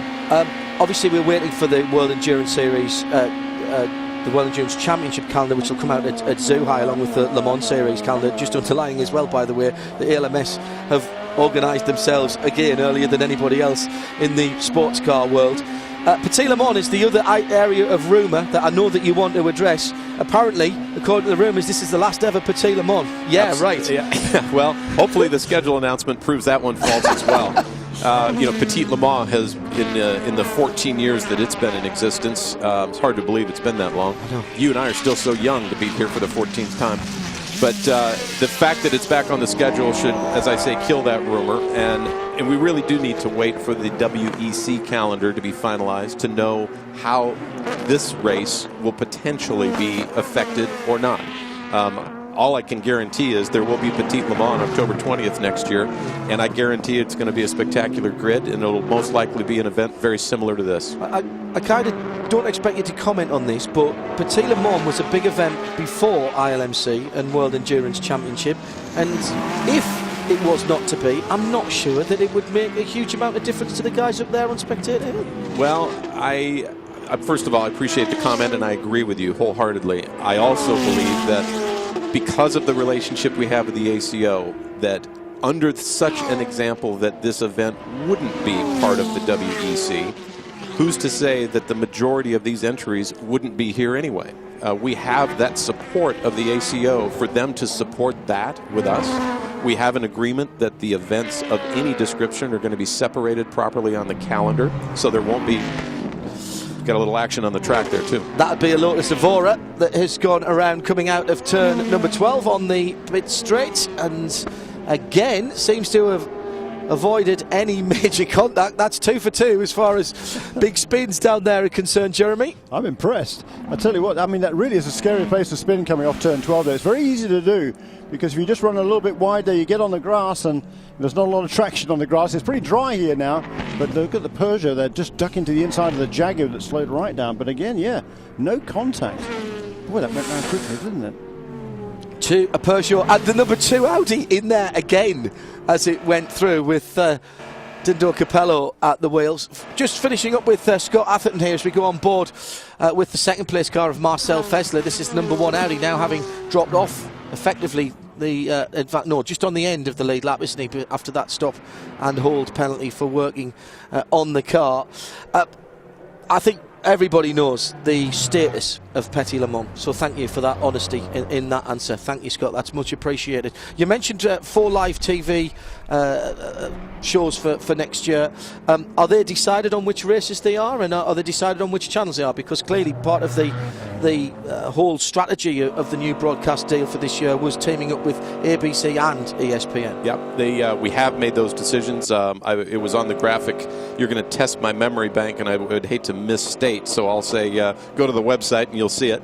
But there is 1 ABC Live and 3 ESPN2 Live. Wow.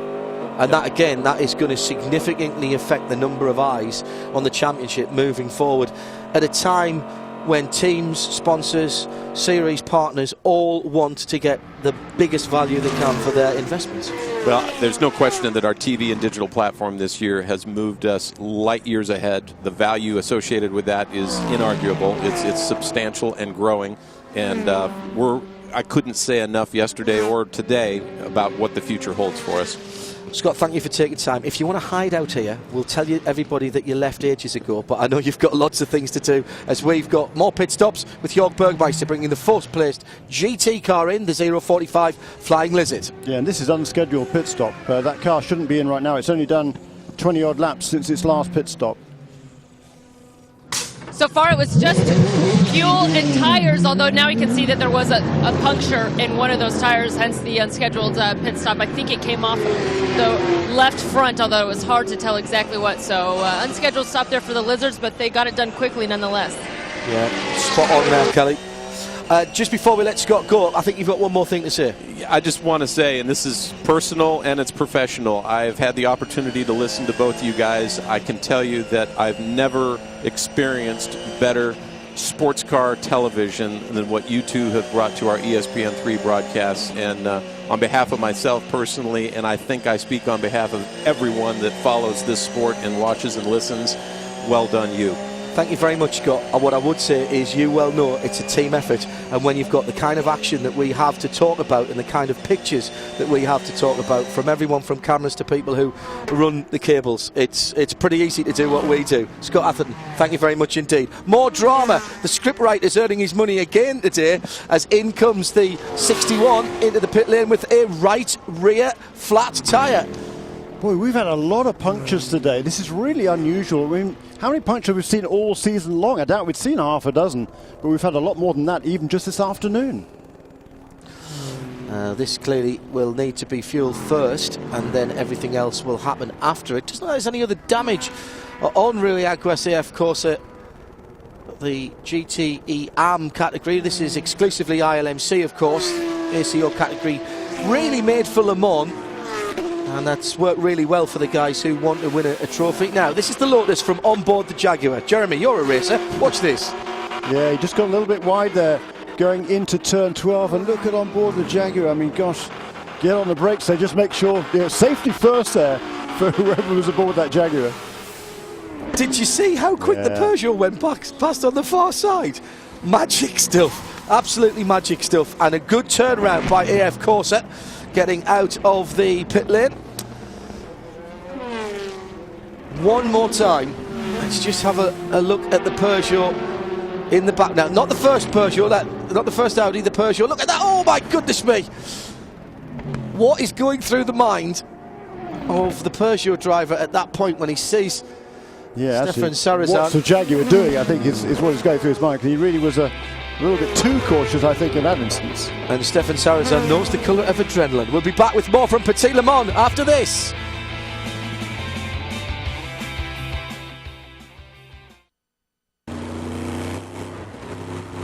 Listen. Listen close. That's the sound of an aluminum block titanium valve V8 pushed to the limit. 24 hours straight.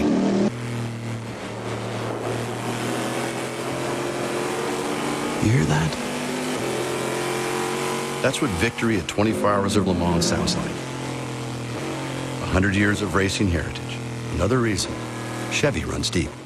Meet the Mazda 3 4-door, 5-door, and the one and only Mazda Speed 3.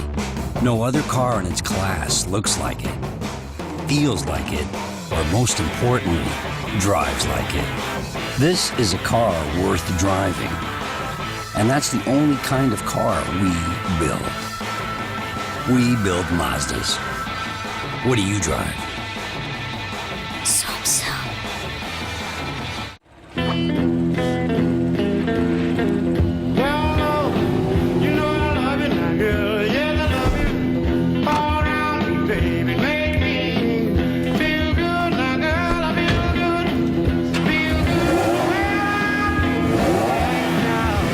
A car designed with a singular purpose. Yet somehow, it manages to be so much more. Porsche, engineered for magic every day. American Le Mans Series, presented by Tequila Patrol. The fusion of man, mind, and machine in the ultimate test, where the fight for first is around every corner and in the mind of every driver.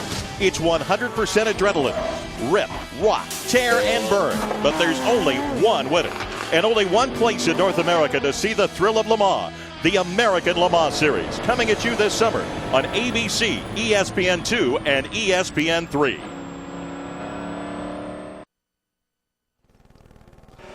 On board with Audi number 1, Marcel Fessler, who is chasing down the leader.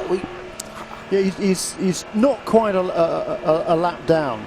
It was a minute and 2 seconds. So, he's sort of 6 or 7 seconds away from being. I'm not sure whether he might have got that lap back. We haven't been seeing those cars lately. He might have passed the Peugeot. I don't honestly know, but he's about 5 or 6 seconds down the road. The thing about that is we didn't make a lot about this when we had the pit stop, but the Peugeot went triple stinted its tyres. Yeah, it did. That was the thing. Sarazan on a triple stint on those tyres, and I believe that's the first time we'd seen any of the major guys do that.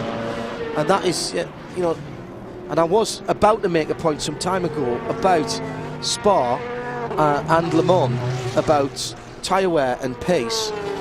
At Spa, Audi thought they were in good shape, found that they had the pace but not the fuel consumption, and at Le Mans we saw that Audi addressed that and had an 11-lap strategy that they stuck to, and they really made their tyres work for them in a way that, particularly in longevity of the Michelin tyres, and don't forget both of those cars on Michelins, although not the same tyres. Michelin make different tyres for Peugeot and for Audi. That's true. Part of the strategy at Le Mans that Lena Gade, who's here this weekend, the number one for the winning Audi this weekend, did was to have 5 stints of fuel on 1 set of Michelin tyres. Benoit Treluet pulled that off in the early hours. Anthony Davison was the only one who quad stinted the Peugeot. So that was interesting, and I just wondered if that Peugeot triple stinting there was just a portent of what we could do. I'll tell you something else. I haven't seen Anthony Davison in the 7 car for a little while. Oh, of course we haven't, John. Because the 7 car hasn't come back out again. Forget that. Yeah. I've just wasted 15 seconds of your life there, Jeremy. It's just, when you have something in your head and you haven't seen somebody's name on the timing and scoring screen. However, somebody who is doing well on the timing and scoring screen still, 007, Adrian Fernandez, who seems to have been in that Aston Martin Lola for ages. No, he's just taken over fairly recently. He's just jumped back in, has he? Yeah, he has. Stefan Mucker did a fairly long stint in that car, and Adrian took it over just a little while ago. Yeah, Stefan Mucker did a couple of stints, didn't he? Yep, a couple of stints. Now 4 laps off the lead, but only basically a lap and 21 seconds, a little bit more actually, behind Nick Manassian in 3rd position for Orica Peugeot. Manassian, Peugeot Works driver, but not required in the Peugeot Works squad at the moment. No, and the number 10 car with Nicola Minassia is running in 3rd place now, but it's a couple of laps down. They just made a pit stop, but just a short while ago for fuel only for Nicola Minassia. Another car that's been in the pits now for a little while is number 16 car, Guy Smith for Dyson Racing. That Lola Mazda been running beautifully in the top half dozen or so, but they've got a problem with the brake line. The left front brake line apparently cut by some debris, so they've got to change that. I'm not sure if the car's gone behind the wall or not. I presume it probably has, but it's certainly been a lengthy pit stop. And the P2 leader, J.K. Vernet, also has just made a pit stop, and that battle between himself and number 33 car, Joao Barbosa, now at the wheel of the level 5 car number 33, the HPD. That battle is continuing in P2. Those cars 7th and 8th overall. You asked the question, and it is answered in my left ear that the 16 is still on pit lane, being worked on. Is it good? That's the team at work. And there's our leader in GT. That is Andy Priaulx now, the 3-time world champion in the World Touring Cars. Is taking over the wheel of that car from Jörg Müller and Joey Hand earlier on, and doing a stellar job. They had that problem a little while ago, but Andy's running some nice laps there. The gap back to 2nd place, which is still the 01 car. Now this pit sequence has come through. We saw the Vulcan Tires car on pit lane a little while ago. We also saw the AF Corsa car number 51 on pit lane a little while ago. And Andy Priaulx has regained the lead. Dominic Verfahnbacher now is driving the 01 car for Extreme Speed Motorsports, only about 7 seconds back in 3rd place, and Giancarlo Fisichella and those guys in the 51 AF Corsa Ferrari, they're back up into 3rd place. So they've had some really strong runs after that early delay. And that's interesting because they're further up now after that cycle of pit stops than they were before. So they are making progress through the field. As the leader, Stefan Sarrazin, has a little bit of problem with the 23 being the Alex Job Racing Battery Tenders car. At the GTC second place car with Bill Sweedler at the wheel. Should say that just for going through if we're going through the categories, Sebastian Blake-Molin is back at the wheel of the class leading GTC 54. They're only about 8 seconds ahead of the battery tender car, I think, isn't it? And it's Ludwig another, 40 seconds behind in the 66. And that car's had its stop and hold, of course, as well. The 66 Racers Group car in GTE ARM. Tracy Crone is now behind the wheel of the leading car. And he has pretty much a lap on Gabriel Gardel in the 50. Remember, Patrick Bornhauser was trying to get back on the lead lap when he collided with the 57 car, and he got a stop and hold for that. The 28th and 29th. Yeah, that car, the 57 car, the locally based Chrome Racing, that bright green with the blue stripe over the top, Ferrari, that car also won the GT Amateur class at Sebring earlier in the season. That's right, yeah. Looking at LMPC, just cycling through what's going on there, and that's Gunnar Jeanette leading from Kyle Marcelli and Ryan DL, 06, 89 and 05. And remember, the 063 still languishing out on the circuit, hasn't turned a lap for some time and has dropped some 35 laps, 36 laps now, when Christian Zugel came to a crushing halt at turn number 7. No, that was Elton Julian. They did get the car back out again because Christian Zugel was back out and he had that spinny for so they have got it back? Yes, I think so. Well, yes, they did get it back. Right, okay. Fine. How it's running now. Well, there it is, actually. Is that the car there?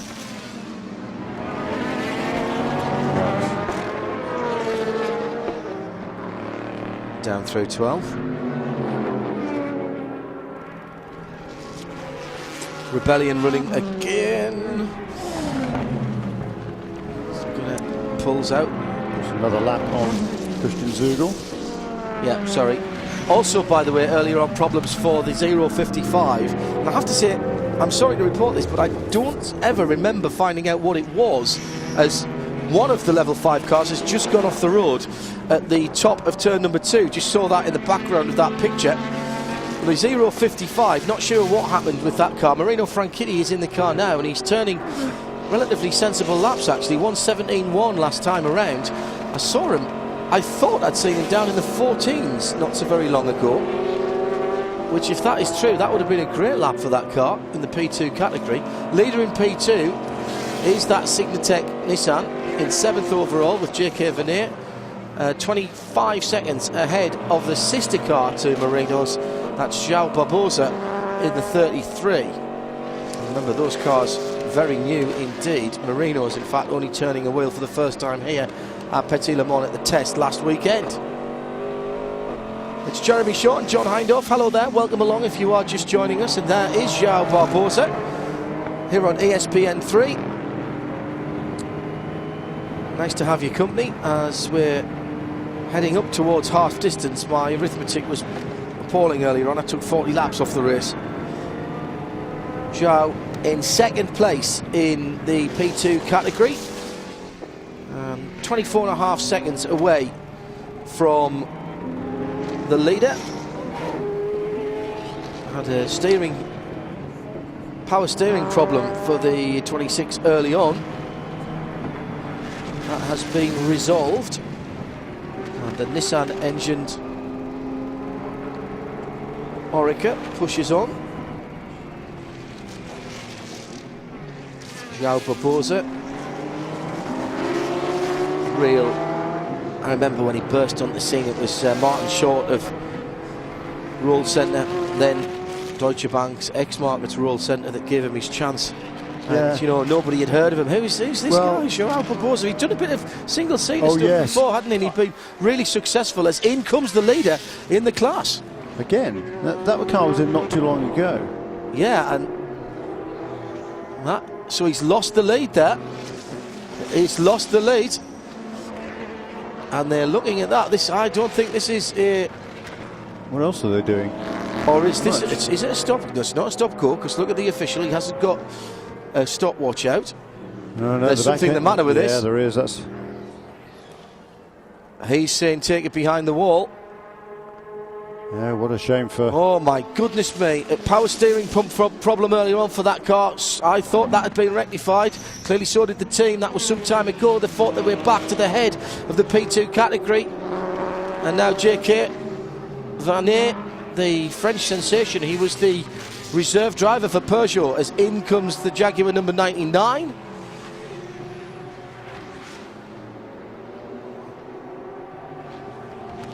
Well, that is again a significant turnaround, Jeremy, as further up the pit lane we're waiting to see what happens with the 26 Signatech Nissan. And they've got a long gap before third comes around in P2, but the battle was really on between those two with just 24.5 seconds between them. Yeah, but we saw, they'd been sort of trading back and forth during their pit stops. That car had something happen to it before. Like the latch is up in the back. I think it had something happen to it on its in-lap, because it lost a lot of ground to have Joao go by and actually take him before he got to the line. The hood was and it's power steering again. Power steering again on the Signatech car as the bonnet, the hood comes out of the Jaguar. Put back on, please. Thank you. Stefan Sarazan comes into the pit lane. That's approximately the right sort of amount of laps. As now I can say we are into the second half of the race. I have to say I didn't do the arithmetic there. Someone told me. Alex Wirtz with that distinctive red and white striped helmet that he's had for so many years. Very light variations on that design when he was in open wheel racing right up to Formula 1. And the lanky Austrian climbs elegantly aboard that coupe, in fairness. Oh, BMW with another puncture. Second time for this car, the 56 of Andy Prio back in the pit lane. Same tyre, that left rear again. It's the second time on that car, and the same problem also on the 55. About an hour, less than only half an hour or so ago.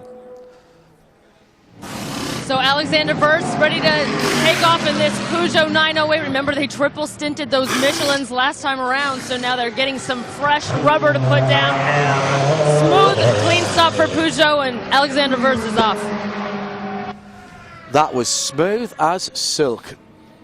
Brilliant stuff. So Wirtz then. Yeah, and I think they quadruple stinted those tyres. They certainly haven't changed in the last two. I didn't notice, I couldn't see the previous pit stop from that, but I fancy that Stefan Sarazan did that entire stint on one set of tyres, 109 laps. At the very least, he did 88 laps since the previous stint, but certainly the last two times in the pit lane, he did not change tyres on number 8 car. So an amazing stint now from Stefan Sarazan, and it was running super fast as well. We saw the Audi changing tyres on a fairly regular basis, and still Stefan Sarazan able to stay out front.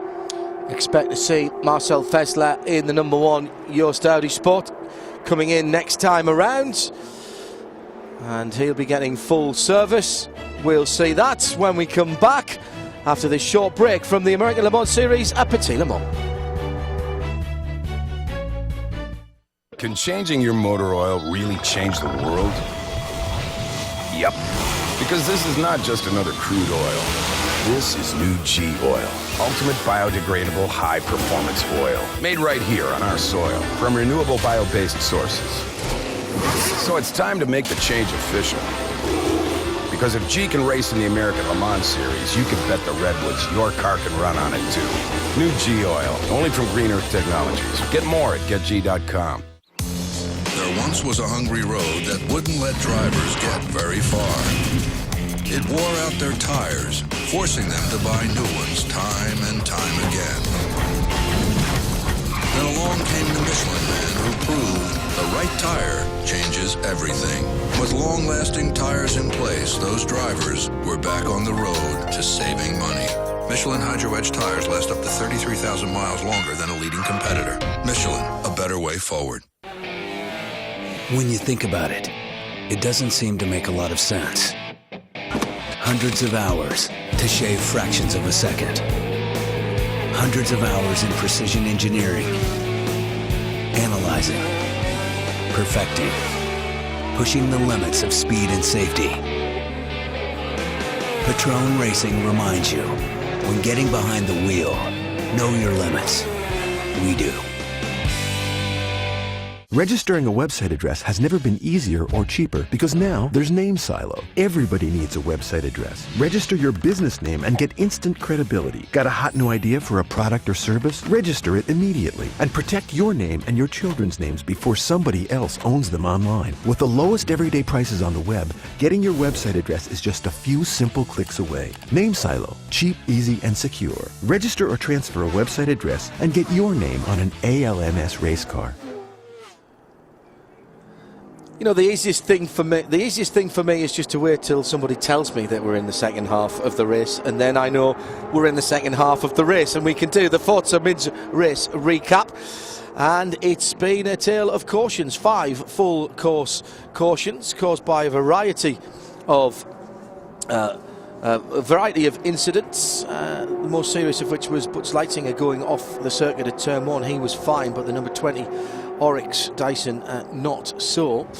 We're on pace for about 9.5 hours if we continue at this particular pace. 5 different leaders in the first half of the race in terms of lap, and the LMPC, its championship implications here, because the 06 leads, only needs 3 points, but hasn't got them yet, remember. Got to get to 70% of the race. Their nearest contender almost out of the race completely when the car ground to a halt at turn number 7. Back to the pits and now turning laps again. The other championship that is still to be resolved in the American Le Mans Series, the GTC, the GT Challenge, and it is Black Swan. Oh my goodness me, what have I said? That is the curse of the commentator. That is the leader in the LMPC category. The 06 has got to pit lane, has got out of pit lane, and has ground to a halt. No, I'm not sure what happened. I think he might have just ground to a halt there because... No, you're right, Jeremy. He's pulled over into there to get out of the way. Yeah. That's... Now... This is a no-no, isn't it? Not sure that he can do that. Don't think that's going to go down terribly well.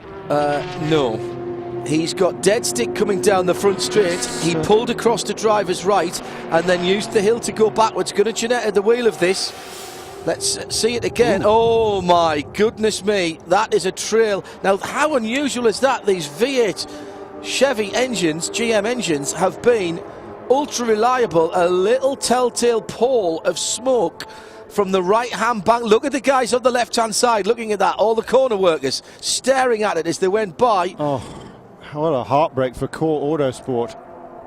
That is just disastrous. And as you say, it's halfway through the race, so they're not going to get to that 70% distance. I think there's little doubt that's an engine failure. I think, Gunnar Jeanette, he knows the rules. You're backing down the pit lane. That's not going to go down well at all. So you can be pushed back in pit lane. You're not allowed to drive. He's not in pit lane. He's past the pit lane exit there, and that's a very dangerous place to be for that car because it's not particularly wide. Yeah, you can see. Look at the marshal there directing somebody else. A Rebellion car comes past, and what a heartbreak for Core Autosport. Twice in a row, 2 years in a row for Gunnar Jeanette in this championship. Let's go down to the pit lane and find out some driver's eye views of what's been going on in the middle part of this race. Well, Stefan Sarazen brought in his Peugeot 908 into the pits in first place, but Stefan, there was quite some back and forth between you and Marcel Fessler and the number 1 Audi, passing back and forth. How'd you eventually make it stick? Yeah, it was a good fight with number 1 Audi. After they had a penalty, I don't know why I didn't follow, but I was pushing very hard to catch 1 lap to number 1. So yeah, everything fine. Car is good, so we keep pushing. Looked like you did that entire stint on one set of tires. How did the car feel at the end? Yeah, I didn't change my tires because I was waiting for a safety car, and I did a free stint, no big regulation, just perfect. We had a close moment here on the front stretch. You had to just narrowly miss that Jaguar. What was that moment like? Yeah, the car spun on the front, one stop on the middle, and I arrived flat out, and I was just very lucky because I turned on the right and I saw the car. I was in 6th gear, so very hot moment. Scary moment, but they got through. Thank you, Stefan. Beautifully described by Stefan Sarazan. Look how cool he was. Doesn't even have the good grace to be sweaty after 3 stints on 1 set of tyres. Yeah. These racing drivers have it all going for them, don't they? Super fit, super talented, speak many language. Yeah, 109 laps on 1 set of tyres. That's very, very impressive indeed. All of a sudden, and running fast too. He wasn't as if he was conservative in any way, shape or form. Not struggling at the end of that stint at all, was he? No. And to be able to change direction like we just saw right at the end of the stint proves to me that there was nothing wrong with the grip from those Michelins. And that was the Achilles heel of Peugeot. They couldn't make the Michelins, particularly the softer Michelins and the medium Michelins, work at Le Mans. And they've clearly got the setup absolutely nailed down. On board with the 3rd place GT car, Richard Westbrook, just for a moment there. GT's all swapped around with Dominic Farnbacher leading Giancarlo Fisichella with these recurring punctures for the Crown Plaza BMWs. BMW Motorsport entered cars, remember, they're run by Rahal Letterman Lanigan in the same way as Charlie Lamb and Schnitzer BMW run the BMW Motorsport cars in Europe, but gathering points under the BMW Motorsport banner. The 2 Audis now with the Kodak moment coming to finish the lap as the leader is coming around to potentially put another lap on Timo Bernhard.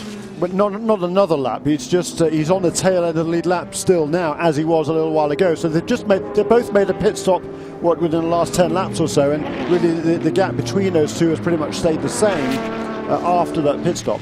Dindo Capello is the first Audi that the leader will come to. Dindo's been in the car since the clutch change, so he's been in for a wee while now, and the car seems to be running well enough now. Yeah, that's but a long way down. Only 162 laps as opposed to the leader's 205. That was that 49 minutes that they spent in the pit lane. Just back to that LMP challenge, and Gunnar Jeanette, the apparent engine failure in that car, he pulls off at turn 1. But in order for Christian, if both cars are out of the race, they don't score points. Then because the Genoa Racing car had the advantage coming into the weekend, then that would certainly be looking good for Eric Lux. As long as they can get to the end of the race, they'll be looking good for the Drivers' Championship. But the Teams' Championship is still very much up for grabs, because the 05 car with there's a 50 car comes onto second pit lane. Place in GTE ALMS, of course, but a lap back. But Ryan de Yel in the 05 car is still running second overall in LMP Challenge, so that would be good for the championship for Core Autosport for the Teams Championship. So they're very much still in that game. Okay. They got 2 strings to their bow this weekend, of course. Still waiting for that update from the Gunnar Jeanette car, but I've got to say it didn't look good. Need to stop. We've seen so much shuffling around in GTE, the amateur class, over the last hour or so. We saw the Rui Aguas car, that was well out in the front, it looked like. Then they had some problems. And Tracy Crone is still leading now. They've got a handy advantage, I think, in that number 57 car of a couple of laps over this car, the number 50 car, the Labra Competition Chevy Corvette, that is on pit lane right now. Gabriel Gardel brought the car in. Smart stop by Labra in the ILMC Championship winning car. This GT AM category, we sort of touched on this earlier on, but people clearly joining us here on ESPN 3 all the time. It's not a category that we have in the American Le Mans Series. It is an ILMC and Le Mans Series category. Primarily, as I said earlier on, as in comes the 01 Dominic leader on reserve as he came into the pit lane. That's cutting it tight. And just quickly finish off the thought about GT primarily to make sure that if amateur drivers wanted to drive at Le Mans, they could do with the assistance of one professional driver, but they can't use brand new cars, and that means they do race for their own championship, so that gives them something to go up against. And when you consider the factory efforts that we have at the front of the GTE field, then that does make a lot of sense. It's the amateur, the wealthy amateur, or the people who are interested in racing, an opportunity to do so. Now there is Fisichella, and he's gone through into the lead in the AF Corsa car. This is the ILMC registered car in the championship. Wow. That was an absolutely magnificent stop from ESN. Yeah, it certainly was, and by looks like they did change tyres on that car. Oh yeah, they did. And Dominic used up a fair bit of the new set of Michelins, I think, as he pulls out of the pit lane. Interesting to see how many cars are coming in with super overheated brakes. It's not something I put with this track normally. Clearly there's a big jump on the brakes coming down the hill into 10 and 11. But I wouldn't have thought, other than that the track is awfully bad on brakes. Of course, before you come into the pits, of course, you do have that, and then you've only got a couple of 100 metres before you're in the pit lane. Now, here is the 063 car, which is the potential beneficiary of Gunnar Jeanette's little black cloud that we saw a moment ago. Yeah, in terms of the championship, they're a long way back in terms of the class in this race, 38 laps back, I think. And Christian Zugel, he's been in this car for quite a while now. Had that spin in turn 12, which he got away from without any serious damage, at least to the car. But it looks like repairs here. I might as well come out and put somebody else in, no? Okay, that's what we'll do. It's Christian Zugel there talking to Tom now. Put in gear, so we can get out, okay? But, okay, now hold on. Kevin, just swap with Sam and do the driver change over here so he knows what's going on. Okay? Got to be careful not to have too many people working on the car while they're doing this, because they'll get another penalty for that. Although, of course, now that they're down on laps, their focus changes, and basically they are looking to get to 70%. Yeah, if the 06 car is out of the race, then it doesn't really matter. If both cars are out, then Eric take Lutz, it by 3 points. Yeah, exactly. They've already got the points on the board. 55 BMW, the Crown Plaza car in 6th position now for Dirk Werner, but remember they have had some problems with left rear tyres. Yeah, they couldn't quite be caught by the 05 car. Is wait a minute.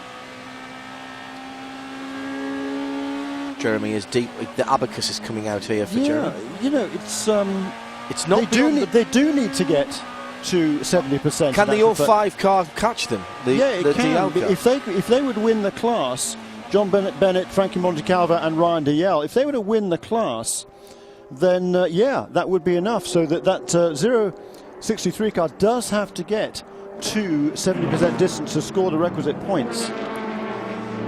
Just a little added bit of spice in there, and that 05 car is in 2nd place at the moment, and and another spin for Tracy Crone, this time on his own. That car was assisted the last time we saw it off the track. Wasn't Tracy at the wheel, in fairness. That was Michele Rugolo. It was Michele Rugolo, and he was helped. Punted off the road, and the penalty served on the offender, which was the 2nd place car in class. Indeed, it was. Yes, indeed.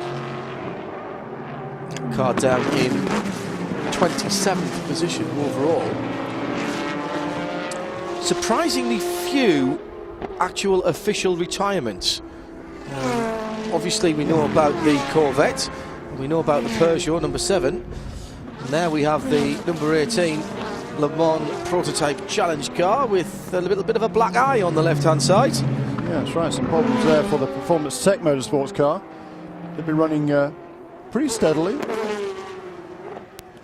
It's Jarrett Boone at the wheel at the moment. Yep. 5th in the category at the moment. Now, that was the 2nd place car of Richard Westbrook. The Corvette just made a pit stop, hadn't it? That was the 2nd place car before that pit stop. There he is, Richard Westbrook rejoined the race. And I think it's got Magnussen on board now, and he has just been taken, but not for position. No, that was for position. That will have been for position, because you're right, he's just done the pit stop. So he will have dropped down to something like 6th position in class when he comes around next time around. I haven't quite reset the timing and scoring here. So Magnussen drops down to 5th, as through goes Andy Priol. Now, is that Werner getting around him as well? Yes, I think it was. There he is. So yeah, 6th position for Magnussen as he comes around next time around. Martin Ragginger now at the wheel of the 7th place is 7th placed in GT in the 17. That's the Falcon Tyres Porsche, which was doing so well earlier on. Now, we've been following the LMPC challenge for the championship all the way through the race, and it's ebbed and flowed both ways. The latest drama was Gunnar Jeanette crawling to a halt at the end of the pit lane and the end of the pit straight. Yes, I just checked in with Core Autosport, and their day is not quite over yet. They'll be back in the paddock for about 10 more minutes. What Gunnar radioed in was that the power steering belt broke, so they've taken the car back into the paddock, and again, they'll be back there for about 10 minutes, and then they're back in the championship fight. Okay. Well, and he was able to they allowed him to pull it back down the pit lane, did they? Well, I guess it's that. Yeah, I suppose it's better than stopping in the apex of turn one. It's awfully dangerous to do that. And if all it is a power steering failure, would have thought they'd have driven it around. Kyle Marcelli is the leader in that category. And he's coming for a pit stop, and now it's Tommy Dreese behind the wheel of the 89 Intersport car. And Kyle Marcelli's had 3 pole positions this season, and for some reason, whenever he and Tommy Dreese team up, there seems to be something magical. They've won a few races.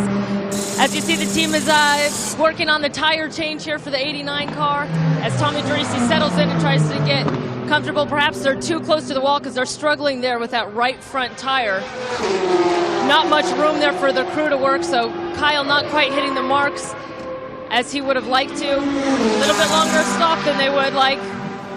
But now the 89 is down. Tommy tries to get it fired up, and now he's underway. Yeah, he was way too close to the wall by about 18 inches. You could see where all the black marks were from where they'd left before. Now, this is Ed Brown, and he's taking it easy because he's got a loose wheel on the O2 car. And in fact, I think he's ground to... Excuse me, that's Guy Cosmo that's in that car. Ed Brown brought it in to the pit stop and handed it over to Guy. And where is he on the circuit? He's gone behind the wall. I thought that didn't look like the pit lane. And the engine's died on him as well. Yes, just before Guy Cosmo left the pit box, as soon as they dropped him, off the jacks, he started revving those wheels, and they did not get that right rear tire on all the way. And as soon as he left, the crew guy said, it's not on, and he stopped halfway down pit lane. And at that point in time, the only place to go was back to the paddock. Yeah, actually much smarter than trying to get out onto the track and do a whole lap without a wheel fastened on. The 05 from Core Autosports also on pit road. John Bennett was getting set up to get behind the wheel of this car. Tires are going on right now. Looks like as soon as his tires are complete, they're going to drop him off, and away he will go. They are going to add some fluid to the back of this car also. Spending a lot of extra time on pit lane right now. They were running second when the car came into the pits. Team taking their time, getting the work done, and his car's going to fire up, and he'll leave. A little bit of fluid going in there. Was that a lesson from the 06? Who knows? They're not taking any chances about what they do with that car, because that may be still the joker in the pack for the LMPC Championship.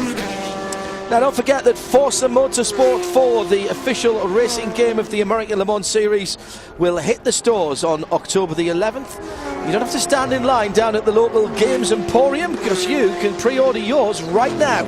Just go to ForzaMotorsport.net and make sure you're one of the first to be online or on your Xbox with Forza Motorsport 4, the official racing game of the American Le Mans Series.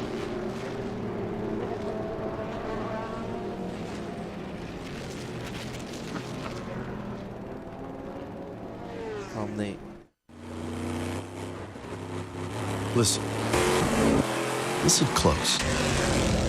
That's the sound of an aluminum block titanium valve V8 pushed to the limit, 24 hours straight.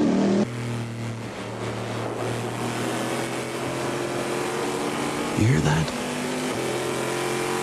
That's what victory at 24 Hours of Le Mans sounds like. 100 years of racing heritage. Another reason Chevy runs deep. Meet the Mazda 3 4-door, 5-door, and the one and only Mazda Speed 3. No other car in its class looks like it, feels like it, or most importantly, drives like it. This is a car worth driving. And that's the only kind of car we build. We build Mazdas. What do you drive?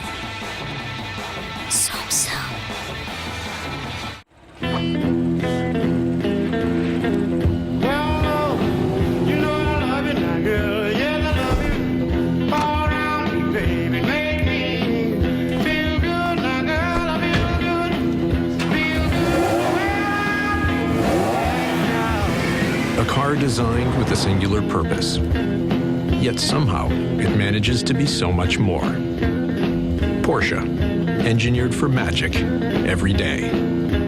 American Le Mans Series, presented by Tequila Patrol. The fusion of man, mind, and machine in the ultimate test, where the fight for first is around every corner and in the mind of every driver. It's 100% adrenaline. Rip, rock, tear, and burn. But there's only one winner, and only one place in North America to see the thrill of Le Mans. The American Le Mans Series, coming at you this summer on ABC, ESPN2, and ESPN3.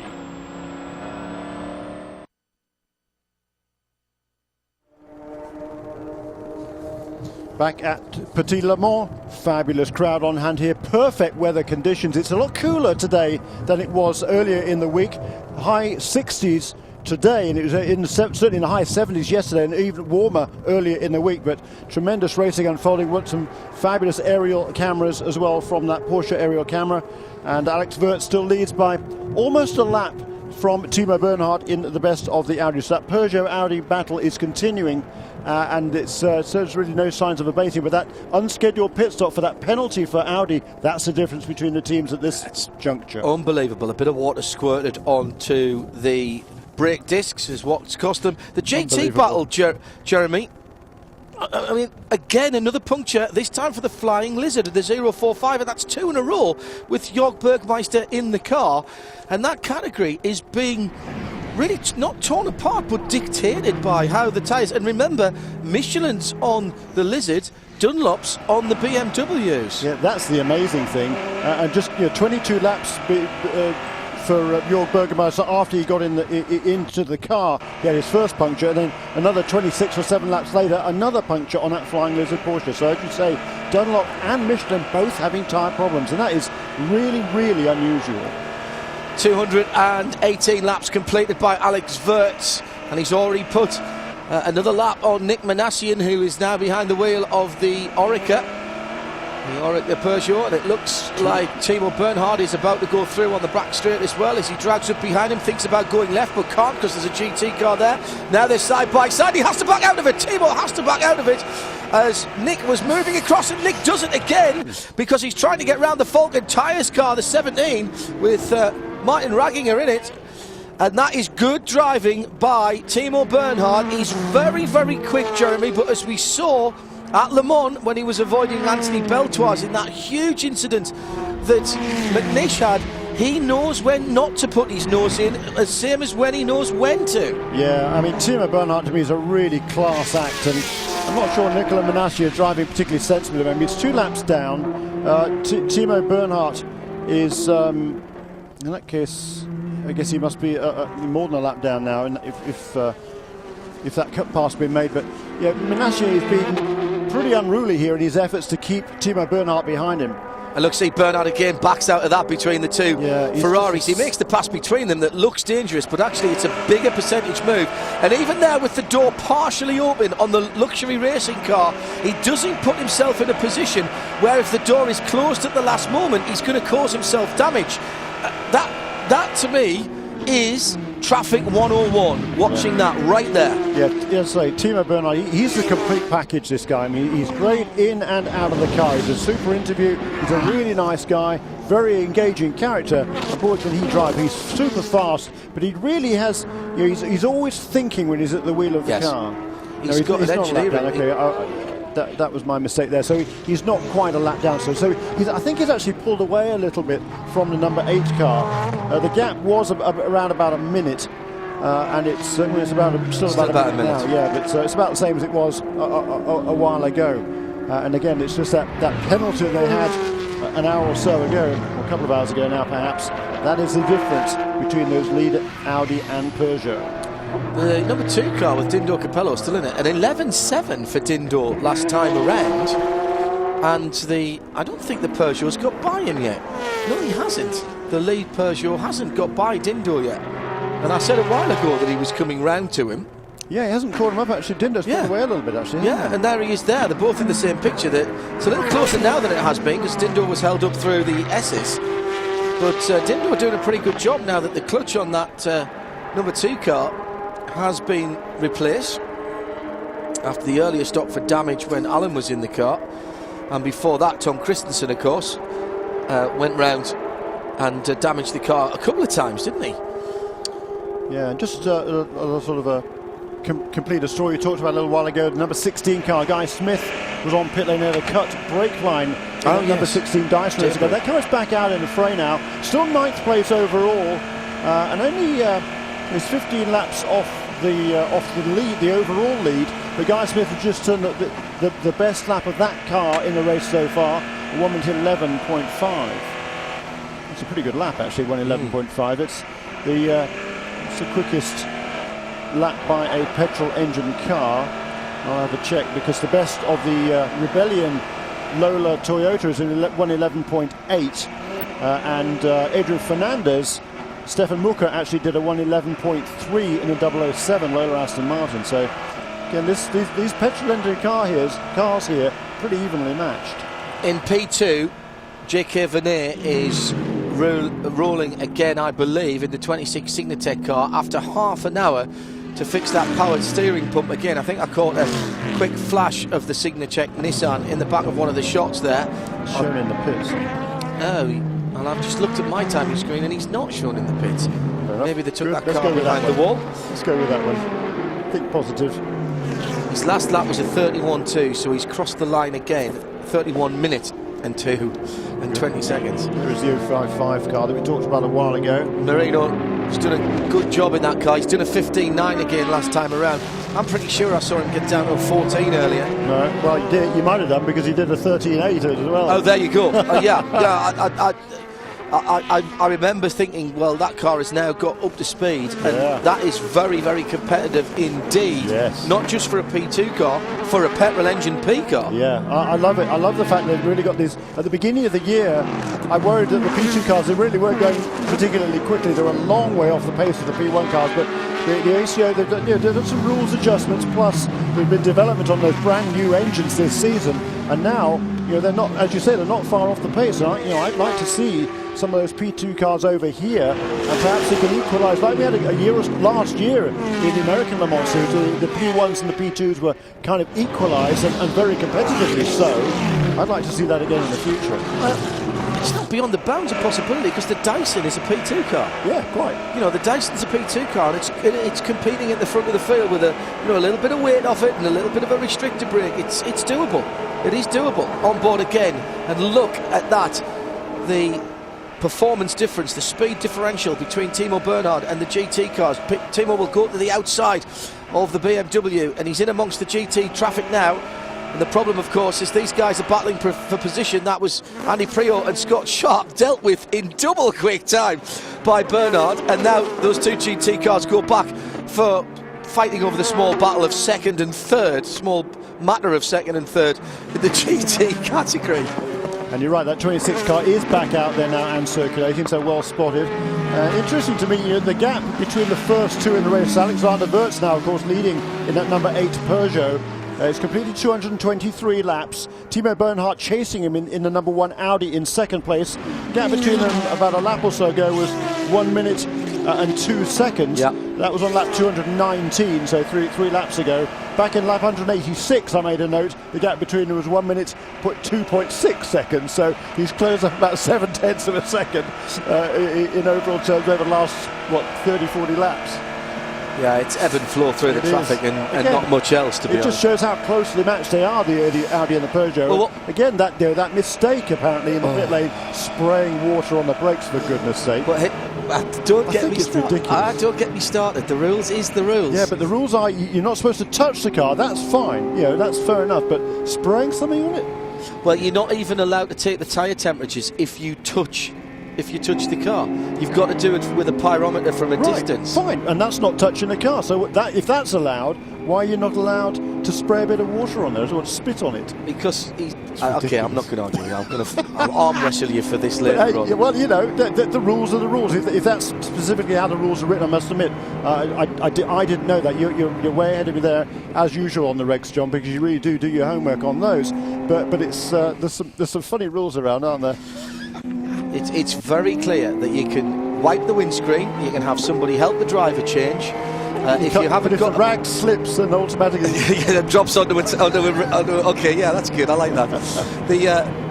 The other thing you can do, if you've got an open top car, you can actually change the little fly screen, because that's counted as cleaning the windscreen. You can do that whilst the fuel is going in, but that's all. You can't even touch the tyres. And those are kind of safety-related things, aren't they? Well, I would have thought cooling the brakes out was safety-related as well.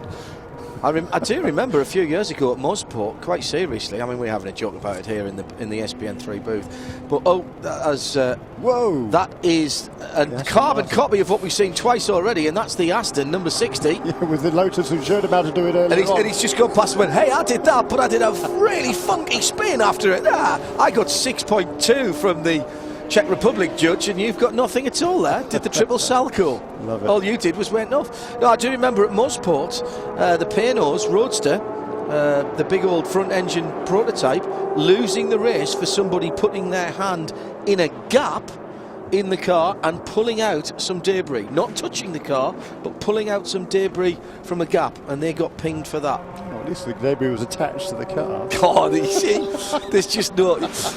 Jeremy, the last word. I've always got an answer for you, mate. Now, there is the AF Corsa car, just a bit earlier on. Whoops. Over the curbs. And he's lucky there not to lose the splitter, isn't he? Lucky, yeah. And that is the leader in the GT category. That's Giancarlo Fisichella now behind the wheel of that car. Fizzy didn't bother going to Estoril. They had the championship sewn up. And Jimmy Bruni went there with his family and had a weekend off. In fairness, they parked the car after 11 laps. It was quite a funny story, actually, because it was the car, not this car. They had a brand new car from Michelotto, and on the way to the track at Estoril, another vehicle ran into their transporter from the rear. And it was a bit bent and battered at the back, but they couldn't get the tail lift down. So they couldn't get the car out of the transporter because the tail lift wouldn't go up and down. They could get in and out of the transporter through the side door, but clearly they weren't going to get a full 5.8 through there. So they had to have special dispensation to miss scrutineering in the first couple of sessions while the guys panel beat the back of the trailer out and got it out. Then Fizzy came out and put it, I think, on the front row of the grid. They started a lap down and then parked it after 11 laps. The championship was already made, and I've got a feeling Jimmy did that, and I've got a feeling Fizzy was already on the way to the airport at that point. Third place car for Nick Manassian, in and out of the pits. Changed tyres as well on that car, and we were just watching the Giancarlo Fisichella in that AF Corsa class leading car in GT, the Ferrari. I reckon that's due for a pit stop within the next 4 or 5 laps, car number 51, but 11th place overall, fairly remarkable. And he's got a lead of just about a lap, I think, over Scott Sharp. Yeah, over a minute, certainly. So, but again, slightly different pit strategies on those leading cars there in GT. Don't think you'd be able to get in and out without losing the lead. With the GTs, seldom, if ever, on these shorter tracks are able to double stint the tyres, and they don't tend to double stint the drivers anyway. If you're going to put a new driver in, you might as well stick a new set of boots on it and send it. Fisichella, as you see, up into 10th and turning 120 again last time around. Scott Sharp 120, 120.6. Prior 21.5, 21.1, sorry. Dirk Werner 21.2. Oh, hello, this is AF Corsa. And, well, all is not well. No. I was going to say in Sheer. Well, I said it's due for a pit stop within the next few laps, and it looks like they're getting ready for a stop right now. But, yeah, there's clearly some animated discussions going on down there as we see from 7th. Martin Ragginger bringing the number 17 car into the pit lane. They've had a very nice run because they haven't shown much pace this week in the Falcon Tires Porsche, certainly not like they have done in fairly recent races. They actually struggled a couple of weeks ago at Mazda Raceway Laguna Seca, but this weekend they've been well off the pace, but running well in the race.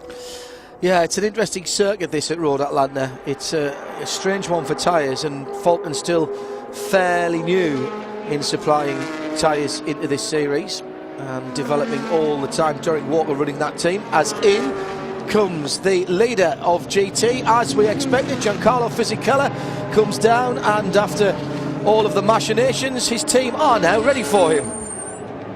They'll begin work here on the 51 Ferrari of AF Corsa. You can see there's a lot of grass there in that front grille. Now they're making their driver change. Jimmy Bruni taking over driving duties for Giancarlo Fisichella. Right now the team continues to fuel as they finish up that driver change. Remember, this is a car that started from pole.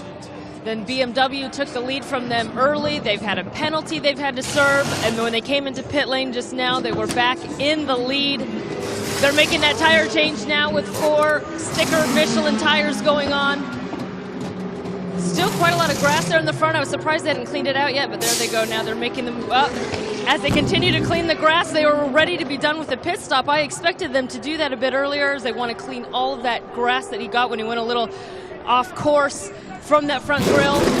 And now finally, Jimmy Bruni. The pits have been closed. That won't affect AF Corsa because we have our 6th full course caution of the race. And this is another TRG car in problems. It's the 68 machine. And that has come to a grinding halt, I'm afraid, out on the circuit. This is one of the GTC cars, of course, the Porsche, effectively a Porsche GT Cup car, been part of the American Le Mans series for quite a while, and has brought another dimension, really has, the GTC category into the American Le Mans series. Yeah. This is exactly what Timo Bernhardt needed, and the Audi camp, to get themselves back a lot closer, at least, to the overall leader, Alex Wurz, in the Peugeot. Well, there is the Peugeot pit stall. They look like they're fairly relaxed. Will they spring into life in a couple of moments' time? Probably, but the pits aren't open yet, so there won't be too much action. The 229th lap of a potential 394. There are your leaders, with Alex Wurz leading. He'll lose all of that 1 minute, of course. Tracy Bruni, Blake Mullen and Ciao Barbosa for the other classes. And a couple of weeks ago at Laguna Seca, a new sports car category, URC. Note that is a brand new car. Yes, I know, the styling cues are all there. They look and sound fantastic, and they'll be racing throughout America next year. Form an orderly queue at the website, ladies and gentlemen. More from Road Atlanta when we come back. Can changing your motor oil really change the world? Yep. Because this is not just another crude oil. This is new G Oil. Ultimate biodegradable high-performance oil. Made right here on our soil from renewable bio-based sources. So it's time to make the change official. Because if G can race in the American Le Mans series, you can bet the Redwoods your car can run on it too. New G Oil, only from Green Earth Technologies. Get more at getg.com. There once was a hungry road that wouldn't let drivers get very far. It wore out their tires, forcing them to buy new ones time and time again. Then along came the Michelin Man, who proved the right tire changes everything. With long-lasting tires in place, those drivers were back on the road to saving money. Michelin Hydro Edge tires last up to 33,000 miles longer than a leading competitor. Michelin, a better way forward. When you think about it, it doesn't seem to make a lot of sense. Hundreds of hours to shave fractions of a second. Hundreds of hours in precision engineering. Analyzing. Perfecting. Pushing the limits of speed and safety. Patron Racing reminds you, when getting behind the wheel, know your limits. We do. Registering a website address has never been easier or cheaper because now there's Name Silo. Everybody needs a website address. Register your business name and get instant credibility. Got a hot new idea for a product or service? Register it immediately and protect your name and your children's names before somebody else owns them online. With the lowest everyday prices on the web, getting your website address is just a few simple clicks away. Name Silo. Cheap, easy, and secure. Register or transfer a website address and get your name on an ALMS race car. Well, the Porsche aerial camera shows that we're behind our 6th full course caution of the afternoon and into the evening as it's approaching 5 o'clock here at Road Atlanta for the 14th annual Petit Le Mans powered by Mazda. It's no coincidence that Porsche street cars are high performance and high performing cars. They start out side by side with the 911 GT3 Cup car on an assembly line, and those are the same cars that race in the GTC category here at Petit Le Mans. Both cars, the GT3 RS and the GT3 Cup car, are both developed by the same team of engineers back in Weissach, Germany, in our R&D center in the motorsports department. Parallel development goes on up to the production, where the cars actually are produced together on the production line. Motorsport-related components are developed in Weissach, brought up to the band. We produce the cars on the assembly line, and after the production, they come back to Weissach. We do a final check, get them all on the test track, and then they're ready to be delivered to our customers worldwide.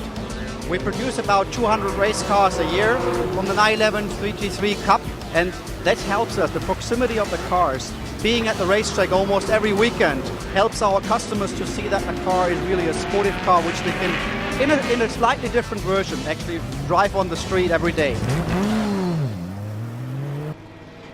And in that GTC category at the moment, still far from sorted for the rest of the year here at the 14th annual Petit Le Mans at Road Atlanta.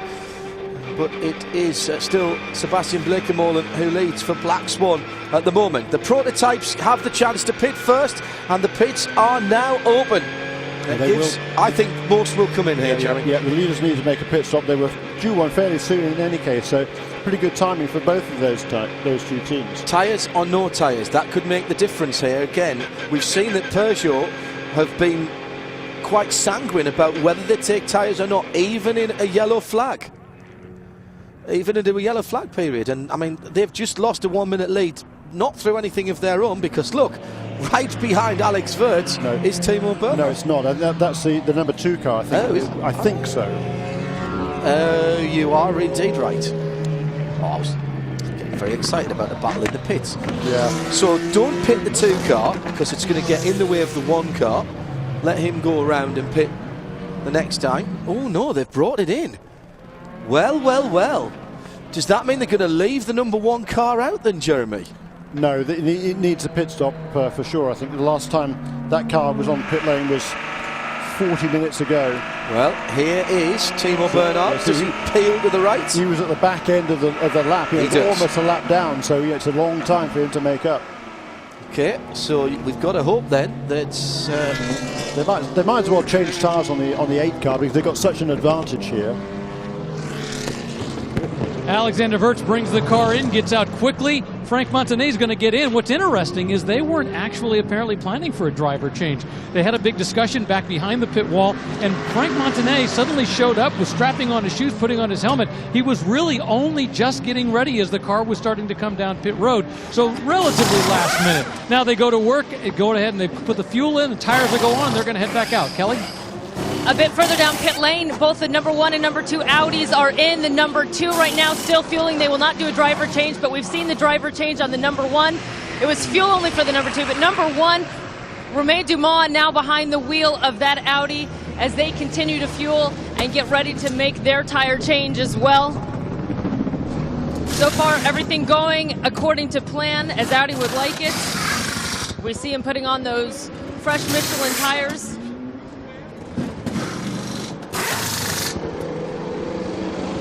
And now a bit of delay. They're working on the front here. I don't know if they're trying to clean some debris out. I think that's what they were doing. But the number 1 is now out. You see, Hindhoff, rule of motorsport number 1, never second guess Yost Sport. They brought the 2 in, only fueled it and sent it. Has 2 advantages. 1, you have a clear pit for your own car to come out, and 2, you get back out ahead of the leading Peugeot.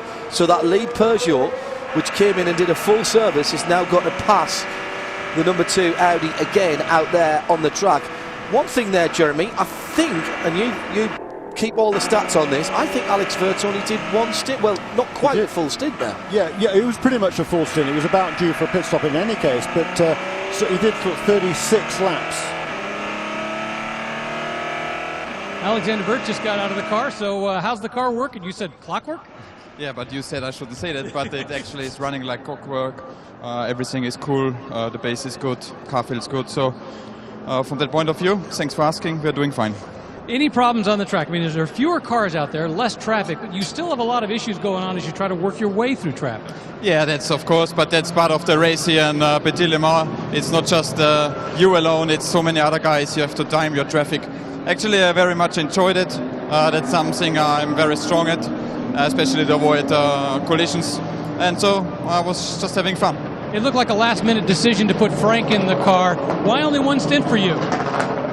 Yeah, I'm a bit sad about that, but actually you have to here think only in terms of strategy, how it's turning out for the end of the race, and that's what we did.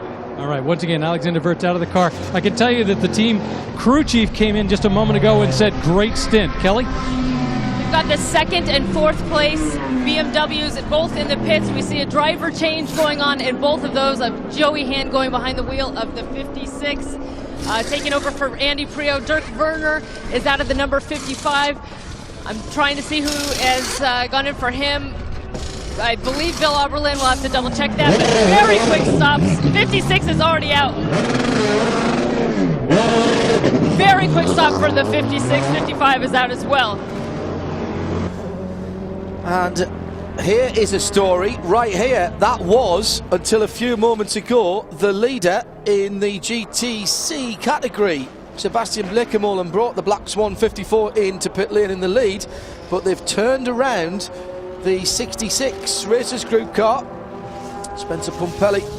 And that there's a problem. There's a problem with the 54 car. They've put underneath the jacks, they've put the little surrounds under. That means they're going to be doing some work under it. And now, look, just pull it out so that the car doesn't drop on its own. So that was certainly something that they were having a look at. The car has failed to start. That is the new leader in GTC, the Racers Group. And well, there it is. It has started. Now, they pitted together, so you can absolutely see that these guys are racing against each other. Not even close. And I'll tell you why, it didn't start. It didn't start, the 54 car, and I think they've gone underneath and had a look at the starter motor, maybe give it a bash with a hammer. And in fact, we're hearing from the pit lane it was a clutch problem for the 54. Let's see how that plays out when we come back to Green Flag Racing at Road Atlanta. Can changing your motor oil really change the world? Yep. Because this is not just another crude oil. This is new G Oil. Ultimate biodegradable high-performance oil. Made right here on our soil from renewable bio-based sources. So it's time to make the change official. Because if G can race in the American Le Mans Series, you can bet the Redwoods your car can run on it too. New G Oil, only from Green Earth Technologies. Get more at getg.com. There once was a hungry road that wouldn't let drivers get very far. It wore out their tires, forcing them to buy new ones time and time again. Then along came the Michelin Man who proved the right tire changes everything. With long-lasting tires in place, those drivers were back on the road to saving money. Michelin Hydro Edge tires last up to 33,000 miles longer than a leading competitor. Michelin, a better way forward. When you think about it, it doesn't seem to make a lot of sense. Hundreds of hours to shave fractions of a second.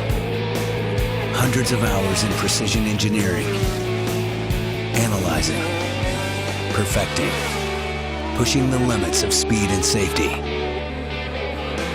Patron Racing reminds you, when getting behind the wheel, know your limits. We do. Registering a website address has never been easier or cheaper because now there's Name Silo. Everybody needs a website address. Register your business name and get instant credibility. Got a hot new idea for a product or service? Register it immediately and protect your name and your children's names before somebody else owns them online. With the lowest everyday prices on the web, getting your website address is just a few simple clicks away. Name Silo. Cheap, easy, and secure. Register or transfer a website address and get your name on an ALMS race car.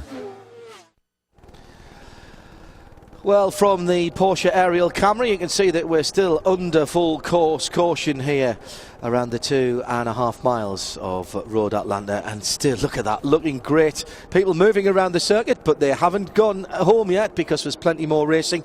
And that gives us an opportunity to have a look at a lap around Road Atlanta on board the 16 Dyson with me driving. Yeah, Forza Motorsport 4, the official racing game of the American Le Mans Series. Now, I took some stick from you, Jeremy, the last time, so I've been practicing a little bit. Cross the start-finish line, just down one gear, through turn one, apex. Yes, thank you very much. Thank you. Down one gear and down another into third. Rattle the curbs, feather the throttle back into fourth. Down the hill now, flat through here. I'll take a bit of curb, I'll take another bit of curb. Down two.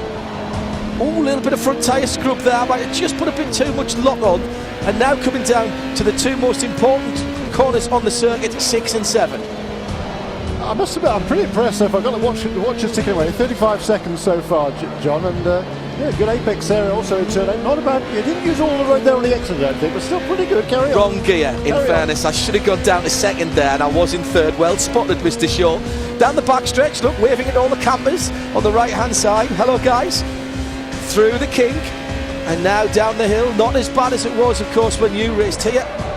Oh, little log up on the front, but I managed to get to the apex. No throttle. Now back on the throttle. And listen to that little 4-cylinder engine working. One more gear. Stop it. And what does it say? 111.7. 111.7. Thank you very much. Rob Dyson, are you watching and listening? Please, driver's contract Guy for Smith's that. best in the race so far is at 111.5, John.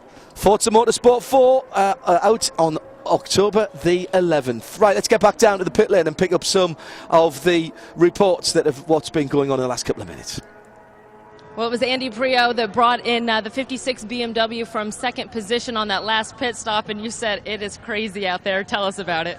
Yeah, it was everything going on. I mean, there was cars in my mirror, cars in front of me, but we kind of got a bit unlucky with the puncture, but we clawed it back. And Scott Sharp and I were having a really good race, and there was a couple of prototypes getting mixed into it as well. So it was quite tough. It was very busy, but I'm really enjoying it down here with the guys here from Rahal Racing, and it's a great honour to be driving for Bobby and the team. They're a brilliant team. They've won the ALMS title this year, and they set the level here for the GT class.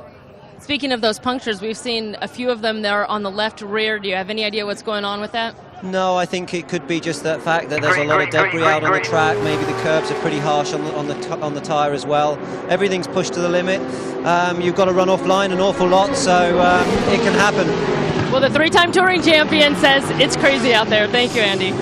Yeah, he knows crazy, and there is the battle at the head of that category. Is fighting the way through is the Sigmatech Nissan, the 26 car, back on the track after its problems again with the power steering a little bit earlier on, and for a moment the Ferraris there are broken up by the third place P2 car of J.K. Vernet. And the GTs at the moment headed by Scott Sharp, Jimmy Bruni in second, Jan Magnussen is third, and there he is in the bright yellow Corvette just behind the other of the ESN cars, Guy Cosmo, a lap off the pace. Now in the 0-2, he's down in 11th position.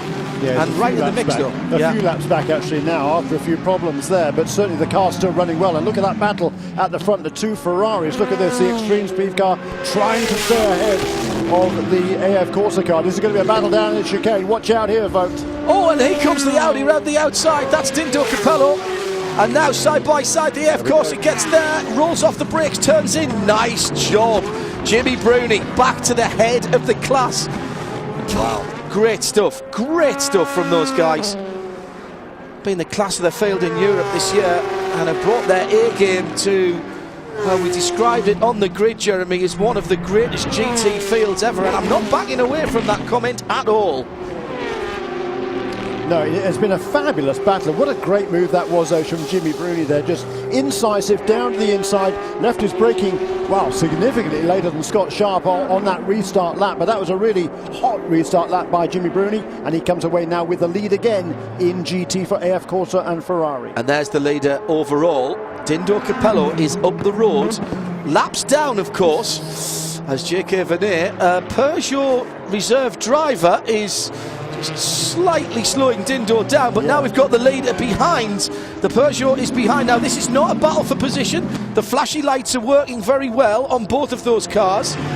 Remember, no tyres for Dindo at that last stop, fuel only.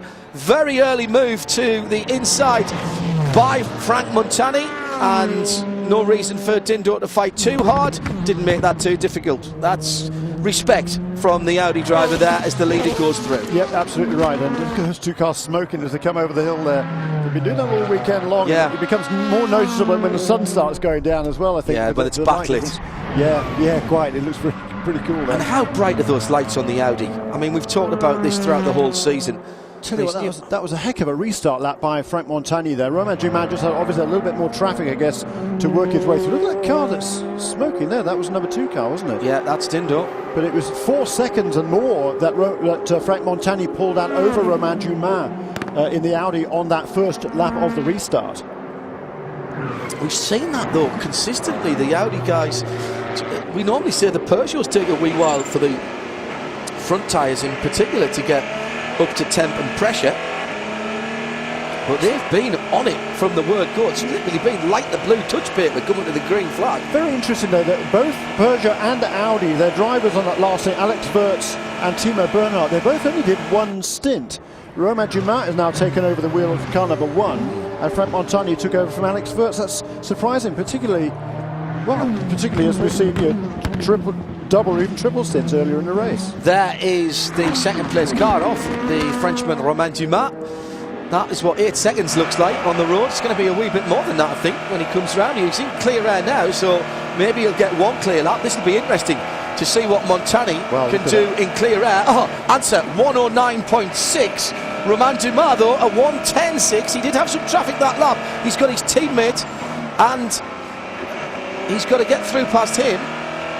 Yeah, lots of dollars. So Frank Montani really making hay while the sun shines here. He's got clear track now, and he's determined to make full use of it.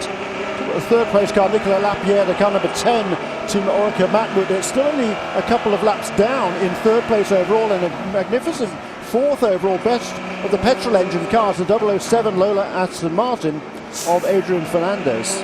I see Romain Dumas takes that in 2nd, and I was trying to take it in 3rd.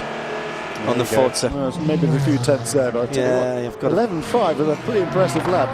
I'm waiting for the phone to ring right now. There's the leader, Frank Montani. I'm told from the truck, don't hold my breath. Don't give up the day job. I didn't say a word. Yes, I know. Across the line goes Frank Montani. A 109.8 again. Now, Romain Dumas.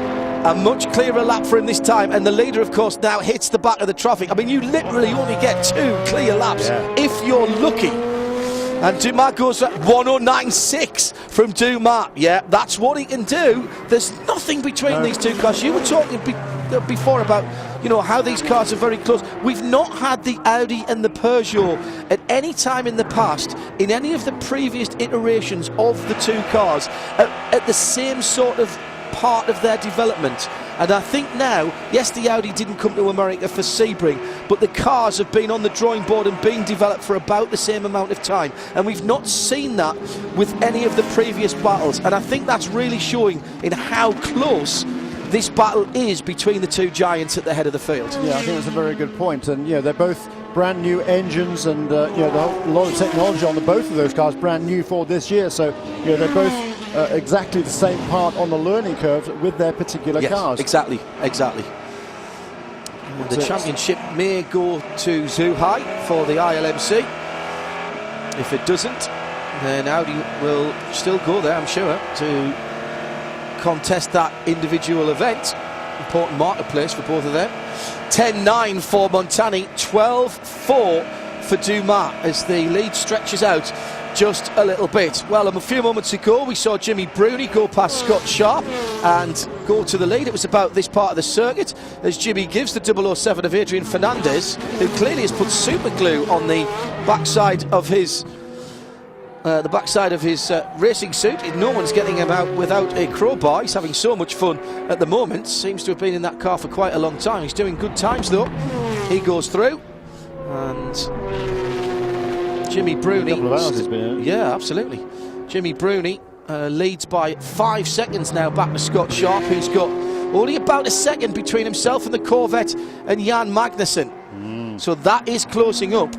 And then it's about, well, nothing at all between him and Joey Hand, and then 20 seconds back to Bill Oberlin, and that is your top 5 in the GT category. And I think we can expect all those to be closing up a little bit. Yes. But, what a job Jimmy Bruni is doing here. He's out in front now and he's determined to put some distance between himself. But look at this. This is a battle for LMP Challenge. It's Tommy Dreese who leads in that rebuilt or built 89 car. It's a Bitzer. Yeah, it's a Bitzer. But right behind him, Henri Richard is really doing a super job for PR1 Mathiasen Motorsport. Look at the inside there. And actually not too far back also, only about 3 or 4 seconds back, is John Bennett, who's taken over the 05 car. So we've got 3 cars on the lead lap in LMP Challenge. Henri Richard has been a revelation to me this year. He's done the job that's been asked of him every time he's got in the car. And, you know, we have looked very carefully at the time sometimes and said, oh, are we sure that it's Henri in the car? And yes, it is. His development has gone skyrocketing this year. And look at him now, not happy with second position in class, not happy with trailing around Tommy Dreese, for goodness sake, and all the experience that Tommy brings. Has a little look again, and he's beginning just to hassle Dreese along. Well, Henri Richard, he won this race last year in the GTC category. Who was that? That was the BMW. That was the BMW. He won this race in the GTC category. Side by side. TRG last year did Henri Richard. He's got there, takes the lead. There he is into turn one. What a fabulous place to make a pass. But Richard say won the class here with Andy Lally and Duncan Endy. It was last year in GTC here for TRG, and this year he's been driving a prototype in the Grand Am Series as well, so he's got some prototype experience this year, and he's only done a couple of LMP Challenge races in 2011 for the PR1 Mathiasen Motorsport team, but really hats off to Henri this afternoon. And look at him pulling away as the number 2 Audi, Dindo Capello, comes through. We're also looking at the leader, Frank Montani, there, who hasn't got away at all from Dindo since he passed him. A 14.2 from 14.2 from Montani, Dumas a 13.2, Dindo Capello a 13.0. So Dindo took 0.8 of a second out the leader last time in traffic. Suppose let's not make too much of that. Frank is leading the race, doesn't want to make the same mistake that he did at Silverstone when he chopped across an LMPC car, or a Formula Le Mans car as it's called over there, and punctured his left rear tyre, ended up in the gravel at Copse, and took himself and 3 marshals a little while to dig it out and make his way back around the circuit. Of course, Dindo is many laps down, and clearly if he can hassle the leader, push him on a bit, flash his lights at him, sit with those extra bright lights pointing at the back of the Peugeot, try and take a little bit of concentration away, wouldn't be the worst thing. Frank Montagny is really pushing that car. He's all over the curbs, everywhere, flashing his lights out at the BMW as he comes up towards turn 7, makes the move down to the inside, but he's really muscling that car. He's using every curb everywhere. He's really driving that car hard. 12.6 for him last time around, and Dindo did a 13.4, and that's why he's pulled out the little bit of a gap. Yeah, it's about 10 seconds now back to Romain Dumas in the Audi, the car number 1, in second place overall. Yeah, Dindo Capello, I must keep saying this, you'll see an Audi in the back of the picture when we're looking at the leader. But that is not the second place car, that is Dindo Capello, who is chasing down the leader. Now, Jan Magnussen is 3rd place in class for Corvette in the number 4 car. The number 3 car already retired. He's trying to get onto the back. Oh my goodness, look at this. Right, Frank, sensible head. Yeah, exactly. Frank's here, he's not the most patient of characters, and this is what he's got to be very, very careful. when you listen to the radio traffic between the pits and some of the GT cars, while they don't have spotters like you think of in the oval car racing scene, what they do is they have an electronic way of being able to tell the GT drivers who's coming up behind them. And you listen to the radios, and they'll be saying, you've got an Audi behind you, then you've got another Peugeot or a P1 or a P2. And so they give them a heads up that they've got those guys coming up behind them. So it's not like just having to look in the rearview mirrors. They actually have a little bit of a clue. The pits are guiding them, letting them know when they've got the potential trouble and when they need to look out behind them. So they're getting that little extra set of eyes for them. That's a really good point. And they also watch the TV pictures that we're seeing as well here on ESPN3. Reminder, if you're in the United States, it's 4 o'clock tomorrow afternoon for the edited highlights of the show with Brian Till and the guys. Now, of course, the American Le Mans Series has been a great talent breeding ground, and just below the American Le Mans Series is the IMSA Cooper Lights Prototype Series, and it's been racing here this weekend at Road Atlanta with 2 races, and my goodness me, there was drama and plenty of action as we review race number 2 earlier on this weekend. Great start to his career for Sean Rahal, the 77 on pole position in his first race weekend in this series. Wayne Dakota made the headlines earlier on with this big fire, and off the restart, Tristan Nunez in the number 8 was caught napping by the young Rahal, who went around. These two battled it out throughout the race, and with just 1 lap to go, there was a big move by the 77 of Sean Rahal. He decided it was going to be his day, and he took the checkered flag in race 2. Here's the results from both races, and we'll be back with more from the 14th annual Petit Le Mans when we come back.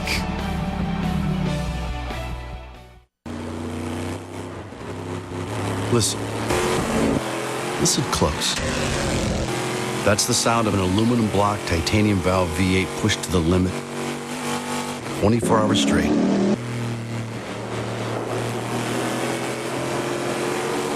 You hear that? That's what victory at 24 Hours of Le Mans sounds like. 100 years of racing heritage. Another reason Chevy runs deep. Meet the Mazda 3 4-door, 5-door, and the one and only Mazda Speed 3. No other car in its class looks like it, feels like it, or most importantly, drives like it. This is a car worth driving. And that's the only kind of car we build. We build Mazdas. What do you drive?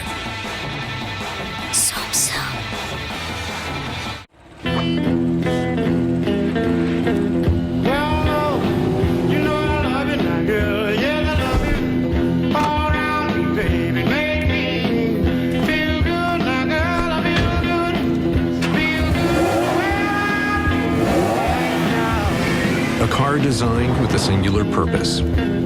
Yet somehow, it manages to be so much more. Porsche, engineered for magic every day. American Le Mans Series, presented by Tequila Patrol. The fusion of man, mind, and machine in the ultimate test, where the fight for first is around every corner and in the mind of every driver. It's 100% adrenaline. Rip, rock, tear, and burn. But there's only one winner, and only one place in North America to see the thrill of Le Mans. The American Le Mans Series, coming at you this summer on ABC, ESPN2, and ESPN3.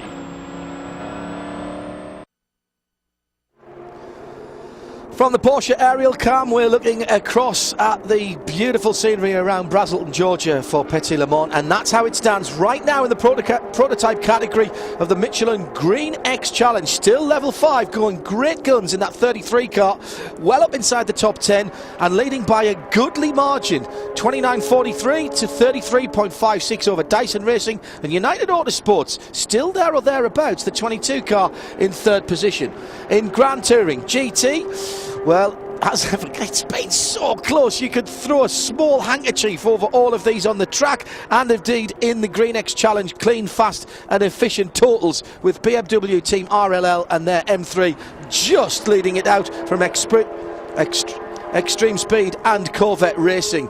But, you know, less than a point between all of them. And remember, there is that invite to Le Mans up for grabs for the championship winner at the end of this race. Championship winners, I should say, one in prototype and one in GT. And we'll let you know who that is before we leave you today. There's our leader. Yeah, boy, what a stunning pace he's turned. Just turned another 1 minute 9.5 last, the lap before last, and 1 minute 10.3 this the lap he's just completed. But boy, he is really turning a torrid pace at the front of the field, and he's leaving Romain Dumas way behind. The gap when it went back to green, which was only what, sort of 15 minutes or so ago, it was about 4 seconds. It's now over 20 seconds. And look at the last lap, a 1:10.3. Yeah. I've got a theory about this, Jeremy, and I'm probably, as in most of my theories, a complete nonsense. But we had this problem for Audi of overheating brakes at Imola, which in some respects is a similar circuit, not as high a speed circuit as we have here at Road Atlanta, but it's small, it's tight, it's uphill and down-dale, and we had a relatively big field there again, where you were having to carve your way through traffic. Now, what was happening in the early part of the race with Audi and Peugeot? You would characterise it as Audi had its advantage where? In the traffic. And now where have they gone off? Well, I don't know where they've gone off is the short answer, but it could well be in traffic, because something's changed here, because up until really the last stint, we saw the first two cars, number 8 and number 1, were very closely matched. But since we went back to green, absolutely, emphatically not the case. Romain Dumas is really struggling for some reason at the wheel of that number 1 car. And watch the brake lights. Now, I know that it doesn't always mean what we think it means, but when he's going into the corners, it's not a tap of the brakes early to find if the pads are on the discs or on the rotors. He's tapping the brakes up to the corner as if he's cadence braking. Not there, he doesn't. He's on them really hard. But watch when he's going through traffic. He's on and off the brakes, just trying to get the car settled and not wanting to jump on the brakes too hard. Very interesting, and I just think that they may be in a little bit of brake trouble. Flash of the lights again. That's only the 5 flash push. There is a 10 flash push as well on that steering wheel with 127 different buttons on it, it seems to me. I just think the edge has been taken off, because the lap times, the difference in a good lap time and a traffic lap time for Audi has gone out much wider than it was at the start of the race.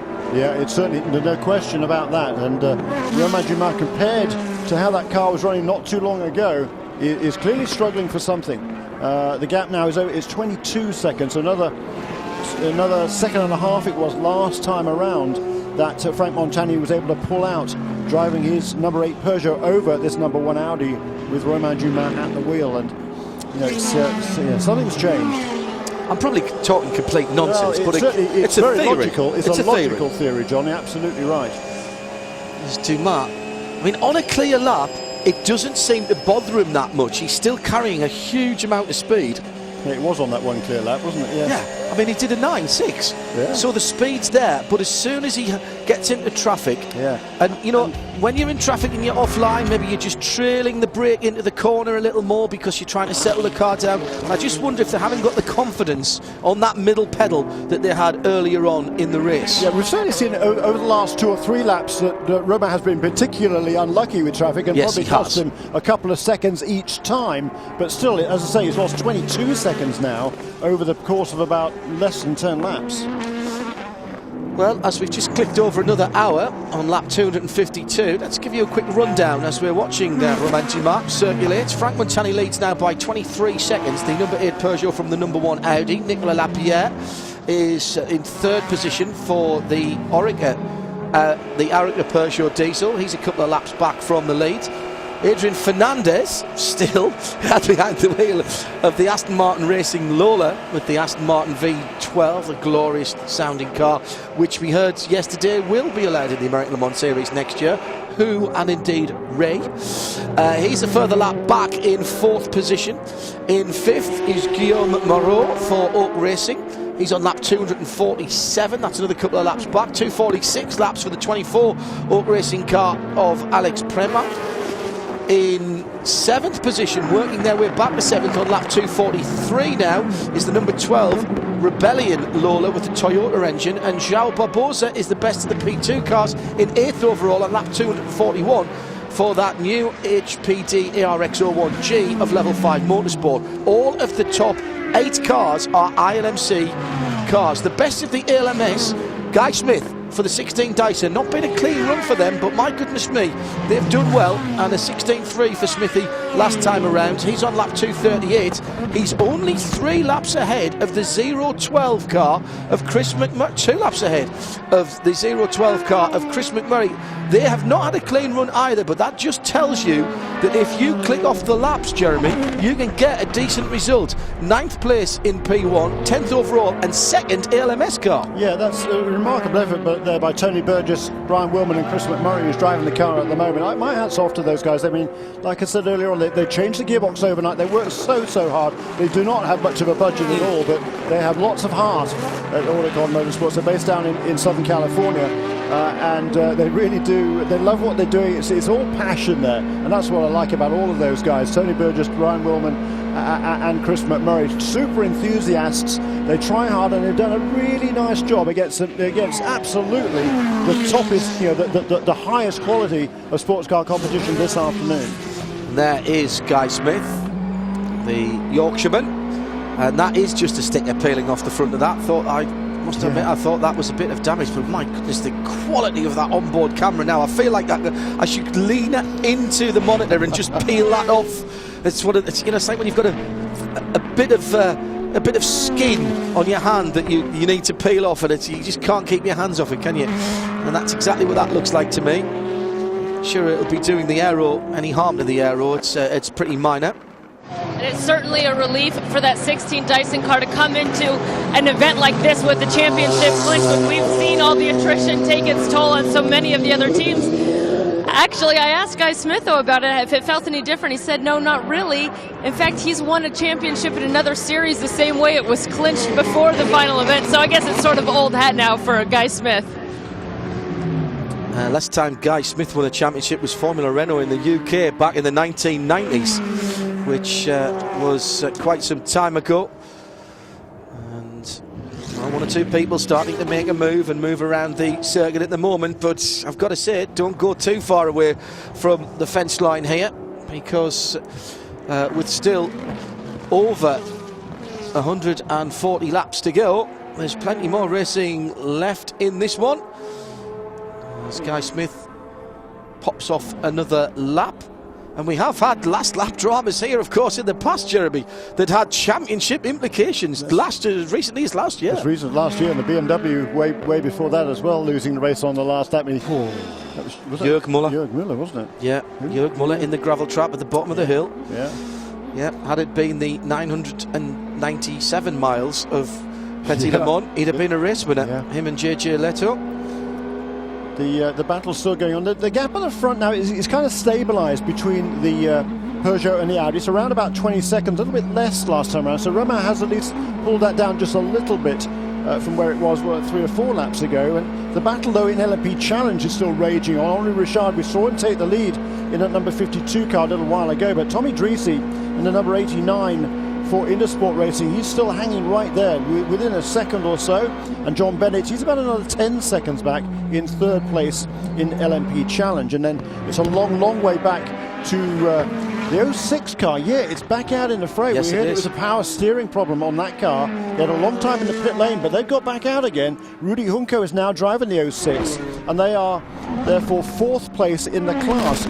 5th place in the class is number 18, the Performance Tech Motorsports car. Jarrett Boone is driving that, and 6th place in the class is a 063. It's Jordan Groger driving at the moment. And if the positions stay as they are right now, by my reckoning, the 06 car, Gunnar Jeanette and Ricardo Gonzalez, they would win the championship by 1 point. But, therefore, if the 063 car, if they can move past Jarrett Boone, and they've already pulled 1 lap back, I believe, over the last half an hour or so, if they continue to do that and get ahead of that car into 5th place in the cars, I reckon that would clinch the championship by 1 point. So it could be 1 point either way.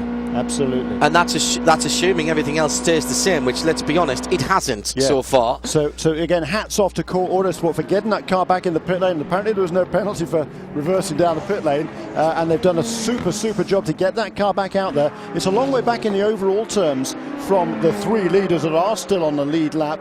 The gap back to Rudy Hunko, it's 24 laps, but that's not the point. The point is that it's still running in 4th place, and that championship battle is still very much alive. Here's the battle for the lead in the class. Henri Richard took the lead about 10 minutes ago, and he was driving away from Tommy Dreesy. Tommy, being the old hand that he is just easing back towards him, as Nicolas Lapierre is now back behind the wheel of the Orica.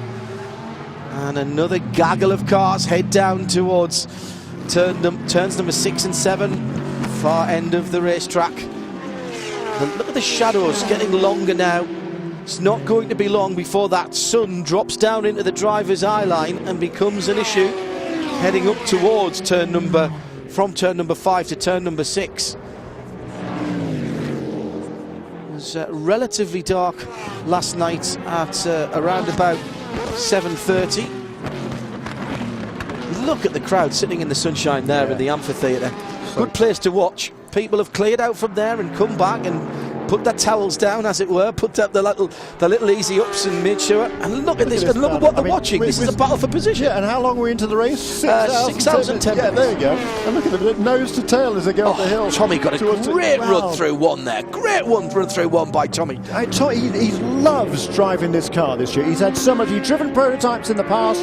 He's been driving touring GT cars this season, also driving a Porsche in the World Challenge Series, but he loves driving this prototype, and he's come away this year with 2 wins with Kyle Marcelli. Stop for the 5th place GT car. It's the solo Corvette with the 3 car out with problems to the gearbox, split gearbox casing, wasn't it? A split crown wheel pinion casing, if I remember Danny Binks telling us earlier on. Looks like a pretty standard stop for Corvette Racing. It's going to be fuel. Fuel is still going in. Fuel complete. Now they're going to take on 4 new Michelin tires. Magnussen will stay behind the wheel of the car. They did go give him a fresh drink bottle so he can stay hydrated while he's out there, but he is staying in. A very quick stop for Corvette Racing, and they're already down and away. We haven't seen many GT drivers doing double stints. Magnussen doing the Ironman and pulling a double in that car. The Pratt & Miller boys turning that car around quickly, and they were a couple of times they won the pit stop competition in years gone by. They practice and practice that. That was a lovely tyre and fuel stop. More often than not, they've been double stinting in GT in this race. Certainly the BMWs have been doing for most of the time. But interesting to me, if we look back 2 weeks ago to Mazda Raceway Laguna Seca, the Chevy Corvettes there were really struggling on tyre wear. Yeah. And I spoke to Dan Binks earlier on, and he was telling me that they just missed the setup. The tyres maybe weren't quite right for them. They perhaps didn't have the right tyre, but the bigger problem was the setup on the car. It was just using up the tyres too much. Well, they've worked very hard on that this week, and that car certainly seems to be a lot lighter on its tyres and able to run now competitively through an entire stint, and that is a key to being at least competitive and running with the leaders in GT. Steve Johnson, Stefan Johansson back in the 22 United Autosports Oak Pescarolo Judd. In second place in P2, remember that car now, with everyone else having their problems. Dear me, there's the traffic jam again. Hello, it's Monday morning on I-85. Now, who's got the Peach Pass to use the extra lane on the outside, which started yesterday? This morning, in fact, actually, that started 1st of October. Get the clear run down through the final corner. And look at that, down the inside, the leading GT cars. Jimmy Bruni joining hand in second, and the Aston Martin going very wide there, but pulls it back on.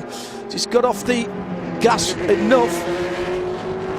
Joey Hand is about a minute behind the leader, Jimmy Bruni, at the moment. There's pit stops due, not imminently, but Jimmy Bruni has made good his escape in the 51 car. Remember, that car didn't have the best of starts to this race. And there is the LMPC battle. Tommy Dreesy once again right up with the leader.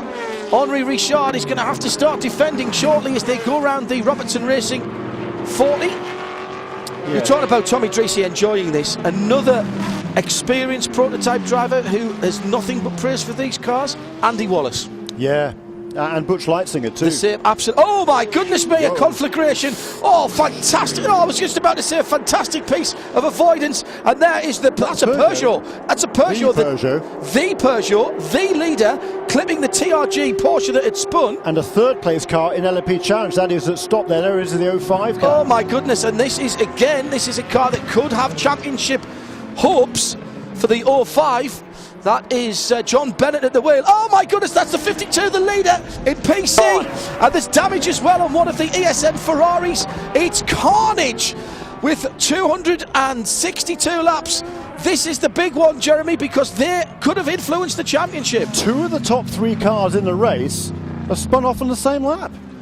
And there also is the ESN car. I thought I got a flash of that. Now, which one it is? It's the 01. It is the 01, Johannes van Overbeek, that was running well up. The tires going down.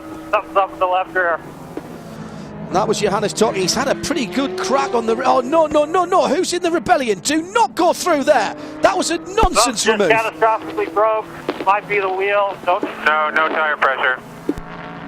Neil Yarney, that was not a smart move, Neil, with somebody with damage in front of you. The Swiss driver, catastrophic breakage, but it's not a breakage. It is, in fact, tyre pressure. You heard the pits telling him that because they'll see the telemetry coming back from the car. Tyre pressure sensors on the wheels, of course, as you see on some street cars nowadays.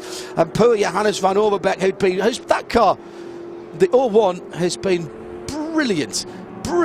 This car's been running, and now he's going to have to limp back. Right, all of the incidents. This is turn number 7. Watch at the bottom of the picture as they come through. Bing! And there's the spin, and that is the Aston Martin touching, I think that's the CRS car in there. The leader goes, oh my goodness, there's where there's a touch on one of the LMPC cars. There's the leader coming through and going side by side with the TRG Porsche. And there's where the core car gets hit. The 68 spins around. Watch for the Peugeot coming into shot now. And it was the Audi. My goodness, they look very similar from the air. So that, in fact, was the second place car for Romain Dumas. So I think that was Frank Montani who went through in the first place. Now, there goes the 05 spinning. This is, hello, left, right. Oh my goodness me. That was brilliant driving by Dindo Capello. Now, here's what happened in LMPC. And this is at the bottom of the hill at turn 10. Whoa, Tommy Dreesy doing the dive bomb down the inside. Ouch. Well, it was yeah. He got there and then didn't follow through. No, you might say that. He certainly looked like he was completely alongside going down into the braking area, but it also looked like he was trying to get out of that move as well. Yeah. So contact between those two. Yeah, down here with the 01 car, you can see the damage to the right rear tire shredded completely off. The question is how much damage. That's what the crew's looking inside, trying to move things around. But so far, they don't seem to think there's any serious damage, at least nothing that they can fix and repair. They're trying to pull the body back, work out just a little bit. They are concerned it might be caved in enough that it'll be rubbing against the right rear. Let it go, and hopefully things are as good as they can be. And that's such a shame for the Extreme Speed Motorsports guys, because that car that had only been in the pit lane 7 laps ago, it's been running so well. Scott Sharp had handed over the car to, it wasn't Scott Sharp, was it? Was it Scott Sharp who was driving it before?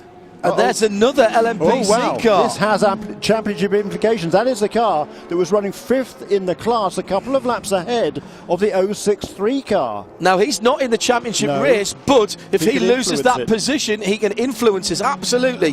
If this 63 car comes by him, he had a 3-lap cushion. Yeah, 2+. 2+ a bit, yes. Now, here comes the tow line. Now, this is the car that will benefit, of course. Carnage. What's happened? Hang on, yeah. Everybody's taking their silly pills when they came out on this stint. Yeah. I think, were they worried that we weren't taking enough notice? I think... Yellow flag still waving. Look at that as he goes through. Oh my goodness me. Yeah, He's just got one lap back. I think he's back on the same lap now. Yeah, I think you're right. I think you're right.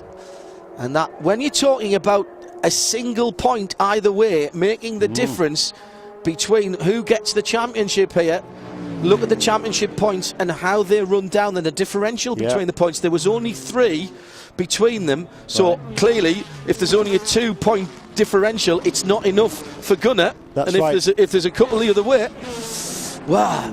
Third place car is in the pit lane. Nicolas Lapierre comes in for service. Yes, and Nicolas Lapierre will stay behind the wheel of the car. He's getting a fresh drink bottle, and they are cleaning off the windshield. They're in 3rd place right now, so the team taking extra precaution to make sure that this car is as clean as it can be, because the sun is setting, and I can tell you from standing on pit road, you move around just a little bit, and the sun is very bright as it's setting over the hills in Georgia. So the fuel's still going in. It looks like it will be fuel only. Nicolas fires it up, and it's already gone. Well, again, significant for that car. As we have a couple of NFAs, no further action for those incidents that we've just seen. 89 and 52. And we've got to have the leaders on the pit lane, I reckon, any time now for the number 8 of Frank Montagny and Romain Dumas in car number 1. There's 30 seconds between them. We saw how Romain had to take some evasive action down there for that incident in turn 7. But he just about managed to get through. I don't think there was any contact there. But has it affected his tyres? Has it affected anything else? You know, but I'm pretty sure that they're due for pit stops any time now. As your leader, Frank Montagny, and I apologise for misidentifying that car from the air. Yeah, but I'm really surprised. That led you on, to be honest. I'm really surprised how similar they look from above, with the silver on the black and the silver and the blue of the Peugeot. Still, that's one learned for Hindhoff. Frank Montagny leads by 32.6 seconds. Tommy Dreesy now at the lead of PC. Jimmy Bruni, Spencer Pumpelly and João Barbosa are leading their classes at Petit Le Mans.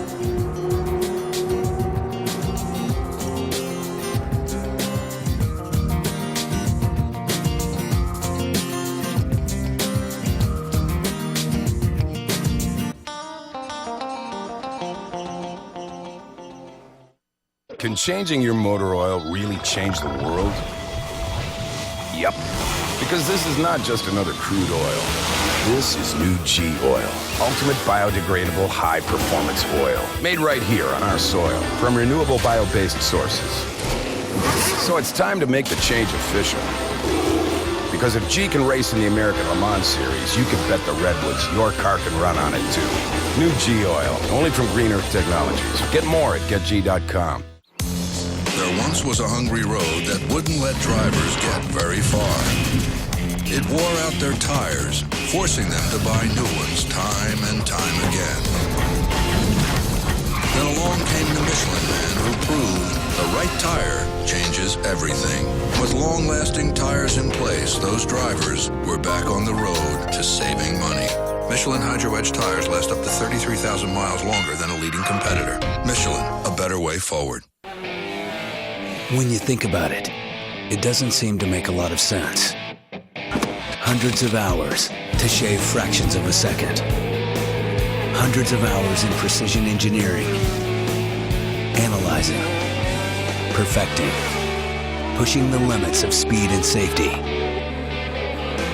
Patron Racing reminds you, when getting behind the wheel, know your limits. We do. Registering a website address has never been easier or cheaper because now there's Name Silo. Everybody needs a website address. Register your business name and get instant credibility. Got a hot new idea for a product or service? Register it immediately and protect your name and your children's names before somebody else owns them online. With the lowest everyday prices on the web, getting your website address is just a few simple clicks away. Name Silo. Cheap, easy, and secure. Register or transfer a website address and get your name on an ALMS race car. The American Le Mans Series, world-class drivers, premier road courses and cutting-edge technology. Drivers from around the world strut their speed, skill and endurance. 5 separate classes racing on the track at the same time. This is the American Le Mans Series. Pit stop for the 55 Crowne Plaza BMW, coming out to third position for Bill Auberland, this time with all 4 tyres on it, so that is a result, but the left rear still taking a bit of time to get on there, Jeremy. Yeah, I think he's early though, isn't he? Yes, he is early. He's had an off on the front straight, we're being told, whilst we were away, as in comes Frank Montani into his pit box for Peugeot, which is now in the shade. Good news for the team, at least. Yeah, slightly cooler down here than it has been. In fact, I was checking track temperature earlier today. It was at 80s, up into the mid-90s. Now it's starting to cool down. Peugeot brings it in. They're looking inside the cockpit as if they're they're just changing the drink bottle. That's a good sign. They're simply going ahead, putting the fuel in. Remember, the goal for these guys to win 3 in a row. They've won the last 2 Petit Le Mans. Now they want to win 3. They also want to get 13 points for that manufacturer's championship. Jamie? The number 1 Audi is approaching the pit stop. Romain Dumas, I believe, will stay behind the wheel of the car. He has pulled the car to a stop. Fuel is going in. He is going to get a fresh drink bottle. The team looking underneath the car, being very careful not to touch it, though. They do have the officials watching on board. We have a full course caution right now, so this is a perfectly timed pit stop for Audi. They're able to get this pit stop done. The team was on the radio with Romain Dumas saying, "How are your tires, Romain? Can you do another stint on him?" But one of the problems here is that the radios don't always work so well in the back portion of the racetrack, and they could not talk to him, so they had to rely on the telemetry that they have coming from this Audi back to the pits, deciding to double stint the tires, and Dumas is back out. And look at the rubbish on the front of that car, Jeremy. Oh, and that's why we've got the full course caution. This is the 64 Lotus Evora giving us caution number 7. And finally, somebody gets it wrong on the front straight and doesn't get away with it. A report that the BMW was in because he'd had a problem coming out of 12 along the front stretch, and again seems to have got away without any damage, but not, I'm afraid, for the Lotus Evora with Oscar Slingerland. Well, he's done that once already and got away with it, didn't he? If at first you don't succeed. Yes. But yeah, just harking back to those pit stops, fascinating to me. They're both Peugeot and Audi elected not to change tyres this time around, whereas the previous pit stops, they only did 1 stint on each of their sets of tyres. Changing compounds, maybe? And they changed drivers and tyres after just 1 stint last time around. Well, if you're going to put a new driver in, I understand why you'd put a new set on. I wonder if they were looking to change compounds and wanted to put a fresh driver in with a fresh compound. With a fresh compound, yeah. Yeah, and try and get them to double it. If Audi had known they were going full course caution, of course, they could have stuck a new set of boots on that car and not lost too much time. The thing that you've got to worry about is if the safety car comes around and you get caught in the pit lane, you have to watch that red light for the out of Audi, and hopefully they haven't blown the red light for them at the end of the pit lane. Did they get out in time? Probably, yes. No tyres for Peugeot, as we saw. And there is the number 1 Audi of Romain Dumas. The 2 leaders, I presume, the 2 prototype cars, I presume they didn't jump the red light either. Well, that's the inside look at the new Audi R18 making its debut in America, because, of course, it didn't come to Sebring to race. What about the outside and how it differs from its predecessors that have been so successful here in the American Le Mans Series in the past? Well, who better to ask than Alan McNish, who took us for a look round his new Audi Charger.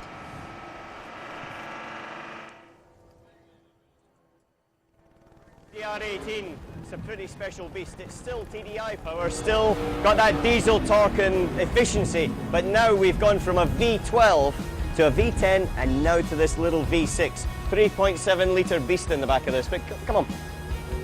As you can see, it's a closed cockpit car. That's purely for the speed and the efficiency on the big long straights, but it also, with the little engine, it allows a really sleek line. It kind of really typifies this, the Audi Ultra lightweight technology. Braking performance is still important, so we've got the big Brembo brakes on there that pull about 3.5G when we're hitting coming into the heavy chicanes. We've got a very good aerodynamic, I would say now a very good aerodynamic balance between straight line speed and between downforce. But if you come this way, come and look at something very distinctive. Is this not cool? Look at the lights. The LED technology. That's something that's helped us, because when we're going down the straights at Le Mans at 200 miles per hour, or here at Petit Le Mans at 180 through the S's, we need to be able to see And now, with the LED technology, we've got a better field of vision. It just feels like daylight for us. Fantastic innovation there. Come and look inside, though. Closed cockpit car for the first time for us. Open car, you got all the airflow and everything else. You could see quite a lot. Closed cockpit car. It's taken a little bit of time for us drivers, I would have said, to fully be able to get used to every aspect of it. But it's coming now, and we are really on for it. The one thing that's very important, though, is this car's a winner. And it won at Le Mans. And now we want it to win Petit Le Mans. On board with the number 2 car of Alan McNish that we were looking around there, and Alan specifically requested that we had Jack Foster film that from the low angle to make him look taller. And there is the beast as it goes round. He's 6'6" in real life. And for those that don't know, which will be all of you out there, Jack Foster is Jim Roller, our top man at TV. That's his Scottish Terrier, and the camera angle was just about dog head high for that. Brilliantly done by McNish, really informative, and showing you that he knows how to oh my goodness, look at that, showing that he knows how to work the television camera as well as driving behind the wheel. He has done some broadcasting before, actually. Did some pit reporting for the UK Formula 1 coverage when he was filling in for a few people, and did ridiculously well. Now, when this is going to be not going to be a short caution, because the timing and scoring loop on the start-finish line has been damaged by Oscar Slingerland when he put that Lotus Evora off. So let's give everyone a chance to catch their breath here at the track, and also those of you tuned in on ESPN3.com, as we'll make sure you don't miss any of the action. And we'll be back with more from Petit Le Mans when we come back. Frank Montani, Tommy Dreesy, Jimmy Bruni, Spencer Pumpelly and João Barbosa are your class leaders.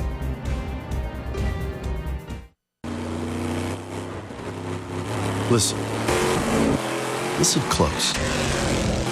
That's the sound of an aluminum block titanium valve V8 pushed to the limit. 24 hours straight.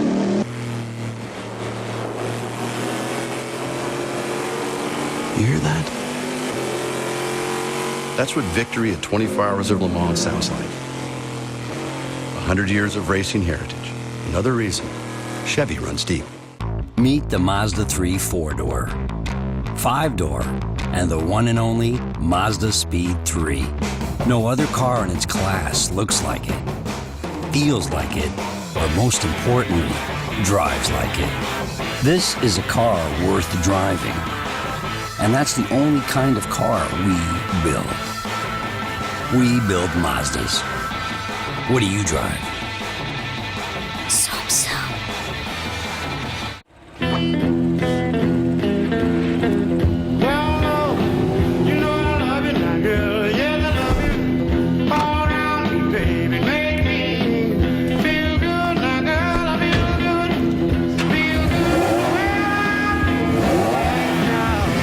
A car designed with a singular purpose. Yet somehow, it manages to be so much more. Porsche, engineered for magic every day. American Le Mans Series, presented by Tequila Patrol. The fusion of man, mind, and machine in the ultimate test, where the fight for first is around every corner and in the mind of every driver.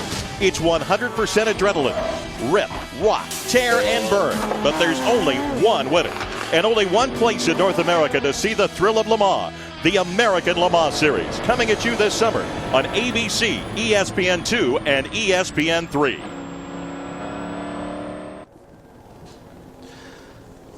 Fabulous weather. Can't say enough about the whole event. Again, one of my favourite places to be. I've been to every single Petit Le Mans, and I enjoy every single one of them. And this year has been a fabulous race already, and clearly enjoyed by a huge amount of fans. We've got some fabulous ones on the American Le Mans Series circuit, but there is one couple who truly are super fans. They travel to all the East Coast races and use all their vacation time in order to attend them, and they've been doing so since 1999, the start of the series. And to think it all began when they celebrated their silver wedding anniversary, 25 years together, and decided to buy each other some rather lavish gifts. Ah, that's better. I gave John a silver Boxster, and for our 25th anniversary, he gave me a Rolex. And in the Rolex box was information on American Le Mans Series racing. That was his incentive of starting to actually go to all the races. And she couldn't say no. And the first time we went, we enjoyed it so much that you keep going back. We come out to these races because you can talk to the drivers, get close to the mechanics. You're not just sitting in a stand. You can walk around a road course and meet a lot of people. I enjoy going to the races with John. And I enjoy going with my wife. Friends take vacations to islands. We go to racetracks. And frankly, I don't see anything wrong with that, to be honest. Go to racetracks instead of going to the islands. Yep, that works for me. And plenty of people have come here. Oh, there's a nice little 550 sitting down there in Vendero. The ZR1 down there, the Nissan Leaf electric safety car in there as well, I saw earlier on today.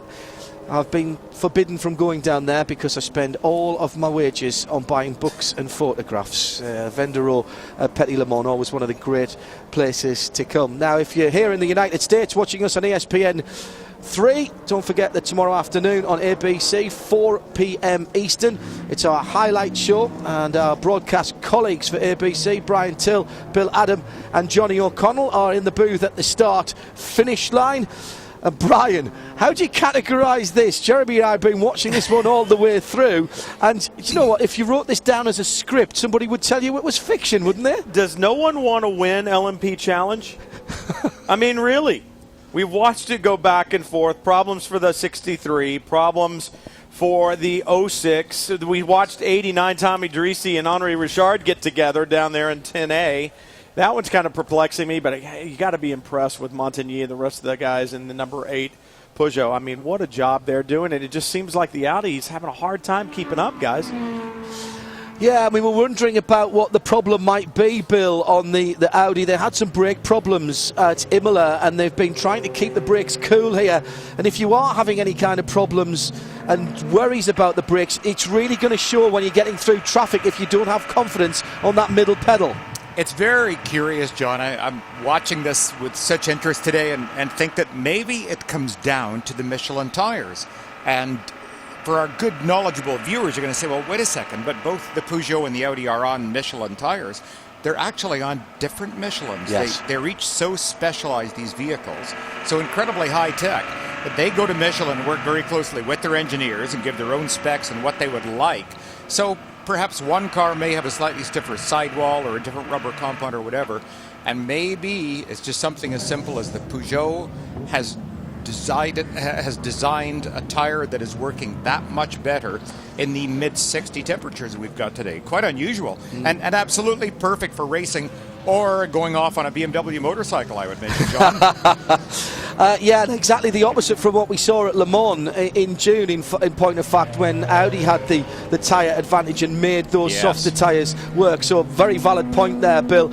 And Johnny O'Connell, the GT battle, well, we've come to expect the street fight from the street-based category. And again, the ebb and flow of this, every time we think it's opening out, something happens and they come back together. And again, no one really had a clear run at this GT battle more than halfway through the race now. Yeah, you know, we're seeing a lot of different leaders. You know, I'm totally impressed, though, with the guys in the 51 car right now. Jimmy Bruni driving that car has been super quick. Yeah, I've seen when I've gone on board, you know, the Corvette, you know, with Magnussen, you could see the horsepower advantage that the BMW. Joey Hand just motored by him between 7 and 9. We expected that based on the rules change and then having a larger restrictor.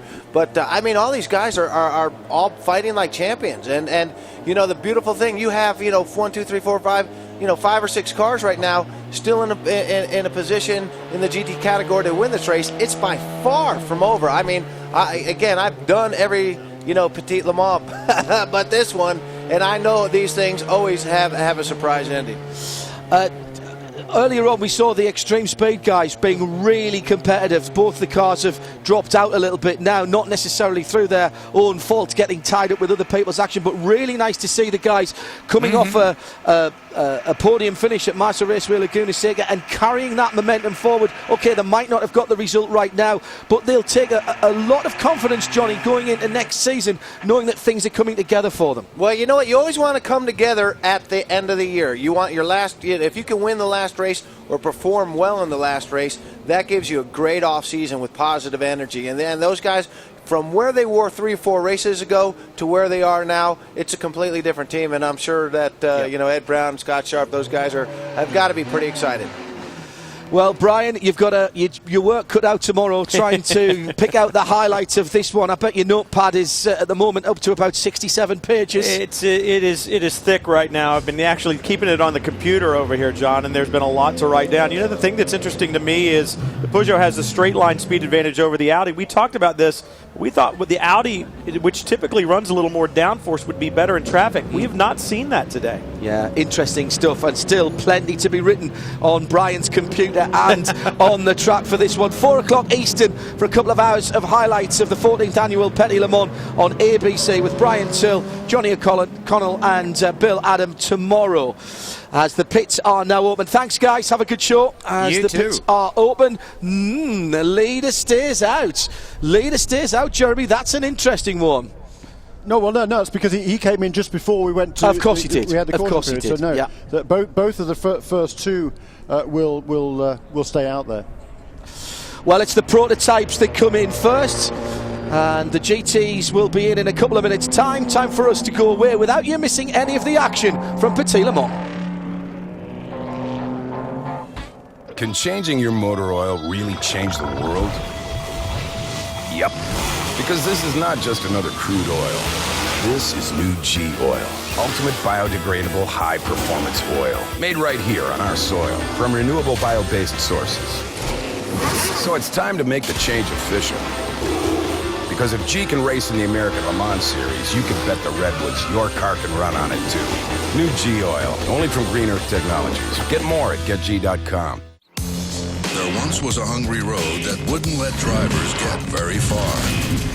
It wore out their tires, forcing them to buy new ones time and time again. Then along came the Michelin Man who proved the right tire changes everything. With long-lasting tires in place, those drivers were back on the road to saving money. Michelin Hydro Edge tires last up to 33,000 miles longer than a leading competitor. Michelin, a better way forward. When you think about it, it doesn't seem to make a lot of sense. Hundreds of hours